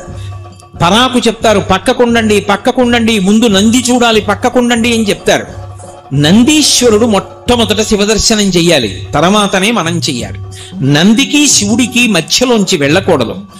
అటువంటి బసవయ్య ఆయన ప్రథమ దర్శనం చేస్తూ ఉంటాడు. ఒక్కొక్కచో నంది ఎంత అనుగ్రహాన్ని ఇచ్చేస్తాడంటే ఇక పునర్జన్మ లేకుండా కూడా చెయ్యగలడు. శ్రీశైలంలో ఇప్పటికీ కూడా శిఖరేశ్వరము అని ఒక ప్రదేశం ఉంది. అక్కడ కొండ పైకి ఎక్కుతారు, మెట్లదారి ఉంటుంది. ఆ పైకి ఎక్కి అక్కడ చరనంది ఉంటుంది, నంది తిప్పుతారు. ఆ నందిని తిప్పినప్పుడు ఆ నందీశ్వరుడి యొక్క పాదముల కింద చిన్న కైవారంలా ఉంటుంది. అందులో 4 పదార్థములు వెయ్యాలి. నువ్వులు, బెల్లం, బియ్యం, పత్తి గింజలు, ఈ 4 వెయ్యాలి. ఇప్పుడు నేను మళ్ళీ అవన్నీ ఎందుకు వేస్తారు ఏమిటి ఎక్కడ చెప్పగలను, ఎప్పటికవుతుంది? ఆ 4 పదార్థములు వేసి నందిని గుండ్రంగా తిప్పాలి. తిప్పితే 4 నలుగుతాయి. ఈ 4 నలిగిన తరువాత శ్రీశైల శిఖరం వేపగా నందిని ఉంచుతారు.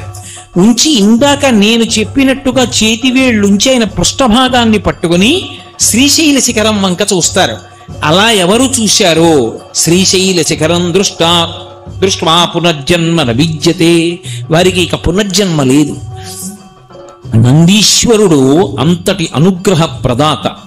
అటువంటి నంది మీరు జాగ్రత్తగా గమనిస్తే నిరంతరం శివుడి వంక చూస్తూ శివ శాసనాన్ని తీసుకుంటూ ఉంటాడు దృష్టిలోకి.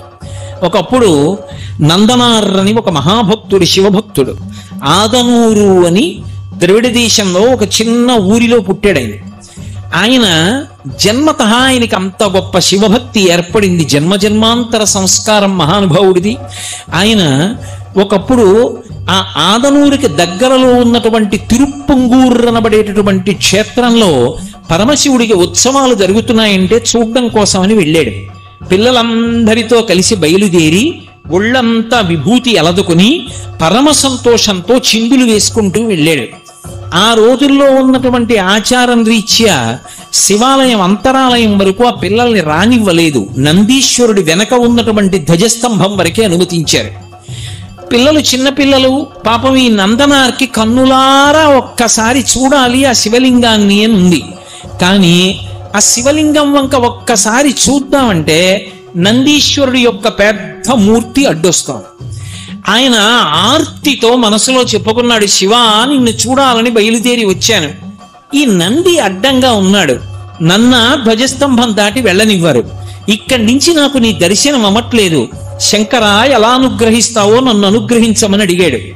వెంటనే పరమశివుడు నందీశ్వరుణ్ణి ఆజ్ఞాపించాడు, నీ వెనక నా భక్తుడు నందనారున్నాడు, నంది పక్కకి తొలగు, ఆయన చూస్తాడు నన్నన్నాడు.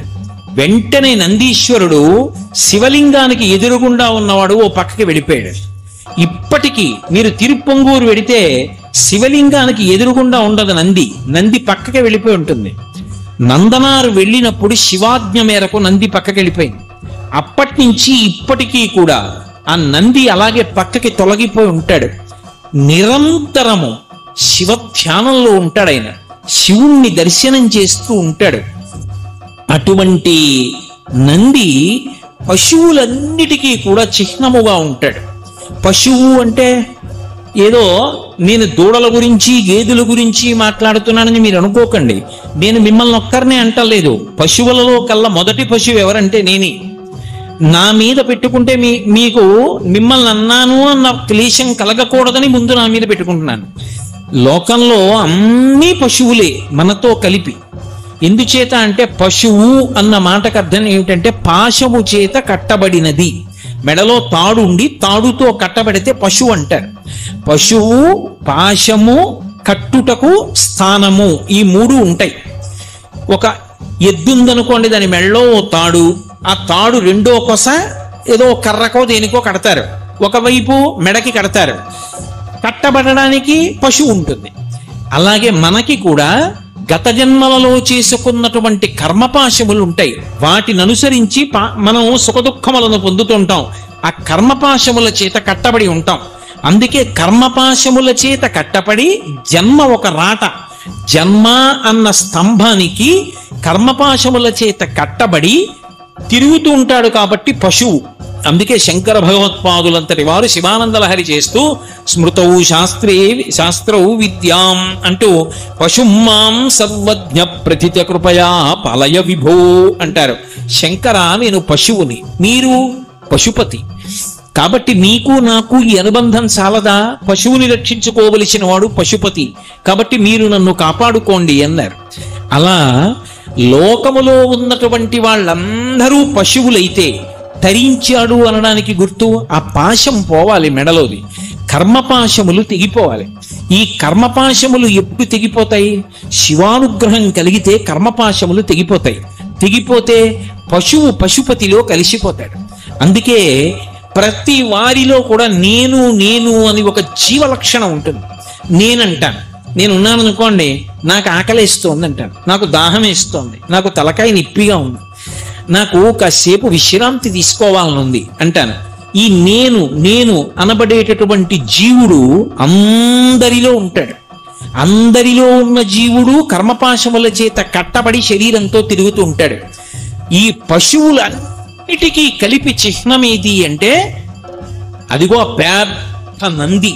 అందుకే మీరు కాఠ్మండు వెడితే ఆ కాఠ్మండులో పంచముఖాలతో ఉంటాడు పరమశివుడు. ఆ పంచముఖాలతో ఉన్నటువంటి శివలింగానికి ఎదురుగుండా చాలా పెద్ద నంది ఉంటుంది. ఆ నంది సమస్తమైనటువంటి జీవులకు ప్రతినిధి. పశువు పశుపతిలో ఎప్పుడు కలిసిపోతుంది అంటే ఆ పాశము తొలగిపోవాలి, మెడలో ఉన్న పాశం తెగిపోవాలి. అది మామూలు తాడు కాదు, కర్మపాశం. అది ఎప్పుడు తొలగిపోతుంది అంటే భక్తితో ఎవరు పరమేశ్వరుణ్ణి ఆరాధన చేస్తారో ఆ భక్తిని చూస్తాడు ఆయన. భోళాశంకరుడు భోళాశంకరుడు అంటాడు. భోళాశంకరుడు అంటే ఏదో ఉబ్బులింగడు, మనం ఏదో మనసులో కాపట్యం పెట్టుకుని పైకి శివ శివ అంటే లొంగిపోయే అమాయకుడు కాడు. ఏమీ తెలియకపోయినా మనసు నిష్కల్మషంగా ఉండి ఒక్కసారి పిలిచినా లొంగిపోయేటటువంటి వాడు భోళాశంకరుడు. అంతేకాని లోపల కుళ్ళు బుద్ధులన్నీ పెట్టుకుని పైకి మాత్రం 4 మాటలు ఆయన పేరు చెప్పేస్తే పొంగిపోయేంత అమాయకుడు కాడాయన. కాబట్టి అటువంటి తత్వం ఉన్నవాడు. ఆయన పట్ల భక్తితో ఎవడు ప్రవర్తిస్తాడో వాడి పాశములను తొలగతోస్తాడు, ఆ పాశము తీసేస్తాడు. తీసేస్తే ఇక పశువు కాదు, పశుపతిలో కలిసిపోతాడు. ఈ పశువులన్నిటికీ నిదర్శనం ఎవరు అంటే నందీశ్వరుడు. అందుకే పశుస్వరూపంతో పడుకొని ఉంటాడు ఆయన. ఈ నంది చాలా ఆశ్చర్యకరమైనటువంటి లక్షణంతో ప్రకాశించింది. ప్రత్యేకించి మీరు ఆంధ్రదేశంలో నందీశ్వరుడి యొక్క మూర్తుల్ని పరిశీలనం చేస్తే ఒక్కొక్క చోట ఒక్కొక్క అద్భుతమైనటువంటి నందీస్వరూపం కనబడుతుంది. లేపాక్షి వెడితే లేపాక్షిలో ఉండేటటువంటి నందీశ్వరుడికి పూజ లేదు. మనందరం చెప్తామే లేపాక్షి బసవయ్య లీచిరావయ్య కైలాస శిఖరిలా కదలిరావయ్యా అంటాం. ఎక్కడ భూగోళం మొత్తం మీద అటువంటి నంది లేదు. అంత అద్భుతమైన నంది. ఎందుకో తెలుసా? గండభేరుండ పక్షి ఉంటుంది. ఆ గండభేరుండ పక్షి తన 2 కాళ్లతో ఏనుగుని ఎత్తుకుని పట్టుకుంటుంది. అంటే ఆ పక్షి ఎంత బలం ఉన్న పక్షో మీరు ఆలోచించండి. గండభేరుండ పక్షి ఒక మదపుటేనుగుని ఎత్తి పట్టుకుని ఉండగా ఉన్నటువంటి పథకంతో ఒక గొలుసు మెళ్ళో వేసుకుని నందీశ్వరుడు ఉంటాడు. అంటే నంది ఎంత పెద్ద నంది! ఒకానొకప్పుడు లేపాక్షిలో దేవాలయం కడుతున్నటువంటి శిల్పులు ఖాళీ ఉన్నప్పుడల్లా గండభేరుండ పక్షి పట్టుకున్నటువంటి ఏనుగుతో ఉన్నటువంటి హారాన్ని మెడలో వేసుకున్నంత పెద్ద నందిని చెక్కాలి అని కోరిక పుట్టి ఖాళీ ఉన్నప్పుడల్లా ఓ నందిని చెక్కుతూ వచ్చారు. అదొక పెద్ద శిల. అది అద్భుతమైనటువంటి నందీశ్వర స్వరూపమైంది. ఆ నందే లేపాక్షిలో ఉన్నటువంటి నంది. అక్కడ నుంచి చూస్తే నాగలింగ స్వరూపం కనపడుతుంది. అసలు ఆ నందీశ్వరుడి వంక చూస్తే ఒళ్ళు రోమాంచితం అవుతుంది. వెంట్రుకలు నిక్కబుడుచుకుంటాయి ఆనందంతో. అబ్బా ఏమి చెక్కారా అనిపిస్తుంది. అంత అద్భుతమైనటువంటి నంది. ఒక్కొక్క చోట ఉండేటటువంటి నందికి ఒక్కొక్క లక్షణం ఉంటుంది. మీకు ఇక్కడే ఏలూరులోనే ఇప్పుడు దాన్ని శృంగేరి పీఠాధిపతులు నాకు తెలిసినంత వరకు జరాపహరీశ్వరుడు అని పేరు పెట్టారు. మా చిన్నతనంలో జలాపాలీశ్వరుడు అని పిలుస్తుండేవాళ్ళం. అక్కడ నంది ఎంత ప్రాముఖ్యమో శివలింగం అంత ప్రాముఖ్యం. మీ ఊళ్ళో మీ ముందు కూర్చుని మీ ఊళ్ళో ఉన్న ఒక శివాలయం యొక్క వైభవం చెప్పడం అంటే సాహసమే. మీకు అందరికీ తెలిసే ఉంటుంది. అందరం ఏం చేస్తామంటే నంది శృంగములలోంచి శివలింగాన్ని చూస్తాం. ఇక్కడ ఏలూరులో ఉన్నటువంటి శివాలయానికి ఉన్న ప్రఖ్యాతి ఏంటంటే, శివాలయం వెనక్కి వెడితే శివాలయంలో శివలింగం ఉన్నటువంటి అంతరాలయం వెనక ఉన్నటువంటి గోడకి కన్నం ఉంటుంది. ఆ కన్నంలోంచి మీరు చూస్తే నందీశ్వరుడు కనబడతాడు. ఆ నంది కాలు ఇలా ముందుకి పెట్టి ఉంటాడు. ఇలా ముందుకి పెట్టి ఉన్నటువంటి కాలుకి ప్రత్యేకంగా కడియం వేసేవారు. ఆయనకి కడియం వేసి మెడలో ఆ శనగలు మొదలైనవి మూట కడితే పిల్లలు పుడుతూ ఉండేవారు. సంతానకారకుడై ఉండేవాడు. ఈప్సితములను కటాక్షిస్తూ ఉండేవాడు. ఈ ఊళ్ళోనే ఆ స్వామి శివలింగము ఎంత ఈప్సితములను ఇవ్వగలిగినటువంటి శక్తి కలిగినదో, నందీశ్వరుడు కూడా తత్తుల్యమైనటువంటి విశేషమైన దర్శనములు ఇవ్వగలిగినటువంటి మహానుభావుడు. అలాగే కాకతీయ నంది. మీరు 1000 స్తంభాల మంటపానికి వెడితే వరంగల్లో 6 అడుగుల ఎత్తు నంది పడుకుని ఉంటుంది. 6 అడుగుల ఎత్తి నంది పడుకున్నప్పుడు కాకతీయ నందికి ఒక్కదానికి ఒక లక్షణం ఉంటుంది. కాకతీయ నంది 3 కాళ్ల మీద పడుకుని ఒక పాదం బాగా ముందుకి ఇలా చాపి మడుస్తుంది. ఇలా అసలు దాని అందం చూసి తీరాలి. ఇలా ఎలా కూర్చుంటుందంటే పరమ గంభీరంగా ఉంటుంది. దుష్కరం నిష్ప్రతిద్వంద్వం చికీర్షం కర్మమానరః సముద్ర అని వాల్మీకి మహర్షి సుందరకాండలో వర్ణించినట్లుగా ఏదో నందీశ్వరుడు పర్వతం మీద కూర్చుని చూస్తుంటే ఎలా ఉంటుందో కాకతీయ నంది అలా ఉంటుంది. అలాగే ఓరుగల్లు పక్కన వరంగల్ పక్కన రామప్ప దేవాలయం ఉంది. రామప్ప దేవాలయంలో నందీశ్వరుడు ఉంటాడు. రామప్ప దేవాలయంలో ఉండే నందీశ్వరుడు ఒక చమత్కారం. మీరు మామూలుగా చూశారనుకోండి, ఒక్క శివుణ్ణి చూస్తూ ఉంటాడు. మీరు ఆ నందీశ్వరుడి చుట్టూ తిరుగుతూ నంది వంక చూస్తున్నారనుకోండి, ఆయన మిమ్మల్ని చూస్తూ ఉంటాడు. మీరు ఎటెళ్ళండి చూస్తాడు. మీరు ఎటువైపుకి వెళ్ళండి, ఆ నందీశ్వరుడు మిమ్మల్నే చూస్తున్నట్లుగా కనపడుతుంది. కానీ ఆయన శివుణ్ణే చూస్తూ ఉంటాడు. శివుణ్ణే చూస్తున్న నందికి ఎటు తిరిగినా మిమ్మల్ని చూసేటట్టుగా విగ్రహాన్ని చెక్కిన అపురూప శిల్పం, అద్భుతమైనటువంటి నందిమూర్తి మీకు వరంగల్ రామప్ప దేవాలయంలో కనపడుతుంది. ఒక్క నందీశ్వరుడు ఎన్ని విశేషాలు చేశాడు. లలితా సహస్రనామ స్తోత్రంలో నంది విద్యా నటేశ్వరి అని అమ్మవారికి పేరు. నంది విద్య అంటే అమ్మవారికి సంబంధించినటువంటి సమస్తమైన విద్యలు ఎవరికి తెలుసు అంటే ఒక్క నందీశ్వరుడికే తెలుసు. అందుకే నంది ఒకరు శివుడు ఒకరు కాదుగా. శివుడికి తెలియని రహస్యమే ఉంటుంది అమ్మవారికి సంబంధించింది. అమ్మవారి ఉపాసనకి సంబంధించిన సమస్త రహస్యములు తెలుసున్నవాడు ఎవరంటే నందీశ్వరుడు. ఆ నందీశ్వరుని యొక్క అనుగ్రహం చేతనే లోకానికంతటికీ అమ్మవారి యొక్క ఉపాసన అన్ని అమ్మవారికి సంబంధించినటువంటి విశేషాలు అన్నీ నంది ముఖతః అందాయి కాబట్టి శ్రీ విద్యకి నంది విద్య అని పేరు వచ్చింది. అందుకని అమ్మవారికి నంది విద్య, నటేశ్వరి వరుస క్రమంలో పేర్లు పలుకుతూ ఉంటాం కదా. నందీశ్వరుడు తీసుకొచ్చాడు. సౌందర్య లహరి ఈ భూమి మీదకి వచ్చినప్పుడు శంకర భగవత్పాదాచార్య స్వామి వారికి అద్భుతమైన పరీక్ష పెట్టినవాడు కూడా నందీశ్వరుడు. ఎందుకని అంటే పరమశివుని యొక్క దర్శనానికి శంకరాచార్యుల వారు యోగ మార్గంలో కైలాస పర్వతం మీదకి వెడితే పరమశివుడు 5 శివలింగములను ఇచ్చాడు. 5 శివలింగములను శంకరాచార్యుల వారు 5 చోట్ల పెట్టారు. కాంచీపురంలో 1, శృంగేరిలో 1, చిదంబరంలో 1, నేపాల్లో 2, 5 లింగములను ఉంచారు. అలాగే అమ్మవారు సౌందర్య లహరిని ఇచ్చింది. సౌందర్య లహరిని తీసుకుని వచ్చేస్తుంటే నందీశ్వరుడు కొన్ని శ్లోకాలు లాగేశాడు. లాగేస్తే శంకరాచార్యుల వారు అలా నిలబడ్డారు. నిలబడితే అమ్మవారంది, శంకర కైలాస శంకరుడికి కాలడి శంకరుడికి భేదం లేదు అని లోకానికి నిరూపించాలి, నువ్వు పూరణ చేసేయి. అందుకు నందీశ్వరుడు తీసుకుపోయేటట్టుగా చేసింది. శంకరాచార్యుల వారు వెంటనే సౌందర్య లహరి శేషాన్ని పూర్తి చేసి లోకానికి అందించారు. శంకర భగవత్పాదులు స్వయంగా నమః కపర్దినీచ వ్యుక్త కేశాయ చ, పెద్ద జటాజూటంతో ఉన్న శంకరుడే బోడిగుండుతో ఉన్న శంకరుడుగా శంకరాచార్యుల వారిగా వచ్చాడు సుమాని లోకానికి నిరూపణం చేసిన మహానుభావుడు నందీశ్వరుడు. అలాగే రావణాసురుడికి శాపం ఇచ్చి రావణాసురుడు పతనం అవడానికి కారణమైన వాడు కూడా నందీశ్వరుడు. ఒకానొకప్పుడు రావణాసురుడు కైలాస పర్వతం దగ్గరికి వెళ్ళి తనకి ఒంట్లో ఓపిక ఉన్నది కదా అని కైలాస పర్వతాన్నంతటినీ కదుపుతున్నాడు.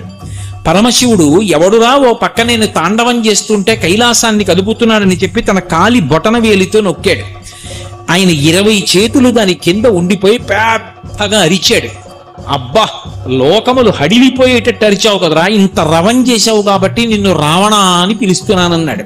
అంతకుముందు అసలు పులస్త్య బ్రహ్మ పెట్టినటువంటి పేరు దశకంఠుడు.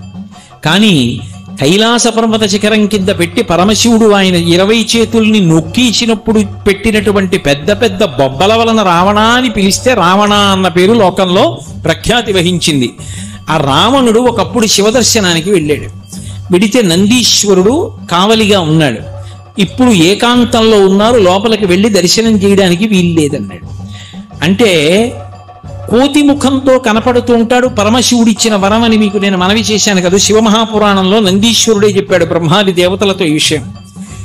కోతి ముఖంతో కనిపించాడు ఆ రావణాసురుడికి. ఆయన నందీశ్వరుణ్ణి అధిక్షేపించి, కోతి ముఖంతో ఉన్నవాడా వానర ముఖం ఉన్నవాడా, నువ్వు నన్ను అడ్డగించగలిగిన వాడివా అన్నాడు. అప్పుడు నందీశ్వరుడు శాపం ఇచ్చాడు, కోతి ముఖాన్ని తక్కువ చేసి మాట్లాడావు కాబట్టి కోతులే వచ్చి లంకని సర్వనాశనం చేస్తాయి అన్నాడు. అందుకే వానరముల చేత లంక నశించి. అందుకే హనుమ రామాయణంలో సుందరకాండలో రావణాసురుడి ఎదురుగుండా కనపడగానే సింహాసనం మీద కూర్చుని ఉన్నటువంటి రావణాసురుడు, తన కాంచన లంకలో తానున్న రావణాసురుడు, తన చతురంగ బలాల మధ్యలో తానున్న రావణాసురుడు, ఇంతమంది మహావీరుల చేత రక్షింపబడుతున్న రావణాసురుడు హనుమ వంక చూశారు. చూడగానే వచ్చిన మొదటి ఆలోచన ఏమిటో తెలుసా? శంకాహృతాత్మా దధ్యౌసా కపీంద్రం తేజసావృతం కిమీష భగవాన్ నందీ భవే సాక్షాత్ విహాగతః ఏన శప్తోస్మి కైలాసే మయా సంచలితే పురా అన్నాడు. శంకాహృతాత్మా దధ్యౌసా కపీంద్రం తేజసావృతం. ఆ హనుమ యొక్క తేజస్సు చూశాడు. ఈయన సామాన్యమైన వానరమా కాదు, నందీశ్వరుడే బహుశః ఈ వానర రూపంలో వచ్చాడు. పరమశివుడికి తప్ప ఇంత తేజస్సు ఎవరికీ ఉండదు. కిమేష భగవాన్ నందీ భవే సాక్షాత్ విహాగతః. భగవాన్ నంది అన్నాడు. అందుకే భగవానుడైనటువంటి నందీశ్వరుడే ఈ వానర రూపంలో వచ్చాడు. కాబట్టి ఆ వచ్చినటువంటి నందీశ్వరుడే నా కుమారుడు అక్షకుమారుణ్ణి కూడా సంహరించాడు అని చూడగానే భయపడ్డాడు. అంటే అసలు భయం అనేటటువంటి మాట తెలియనటువంటి రావణాసురుడు కూడా హనుమని చూసినప్పుడు మొట్టమొదట ఎవరనుకుని తడబడి భయపడ్డాడు అంటే నందీశ్వరుడు అనుకునే భయపడ్డాడు. పైగా రావణాసురుని పతనమునకు వానరులు సృజింపబడి బ్రహ్మగారి వలన ఇతర దేవతల వలన లంకాపట్టణం మీదకి వెళ్లి లంక నాశనం అవ్వడానికి కారణం ఎక్కడి నుంచి ఉత్పన్నమైంది అంటే నందీశ్వరుని యొక్క శాపంలోంచి ఉత్పన్నమైంది. మహానుభావుడైనటువంటి నందీశ్వరుడు అనేక విధాలుగా అనుగ్రహ ప్రదాత. ఇప్పటికీ లోకంలో నందీశ్వరుడి పేరు మీదుగా వ్రతాలున్నాయి, నందీశ్వరుడి పేరు మీదుగా నోములున్నాయి, నందీశ్వరుడి పేరు మీదుగా మొట్టమొదట చేసేటటువంటి గౌరవనీయమైనటువంటి భోజనాలు ఉన్నాయి. అందుకే ఆ నంది అనేటటువంటి మాట ఆనందమునకు పర్యాయ పదం.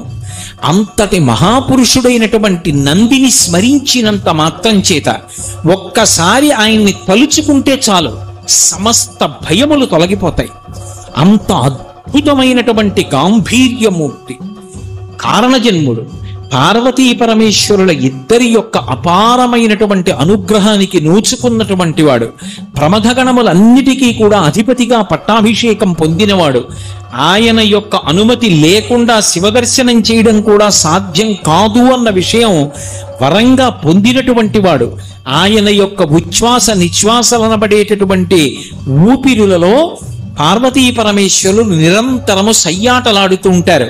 అంత అద్భుతమైనటువంటి రూపాన్ని పొందినటువంటి నందీశ్వరుడి యొక్క పేరు స్మరించినంత మాత్రం చేత లోకం చల్లబడుతుంది. దానికి ప్రమాణం ఒకటే. ఇవాళ నేను శివ పరివారంలో మొట్టమొదట నంది గురించి చెప్దామని సంకల్పం చేసి రాగానే ఏలూరులో వర్షం పడి చల్లబడిపోయింది.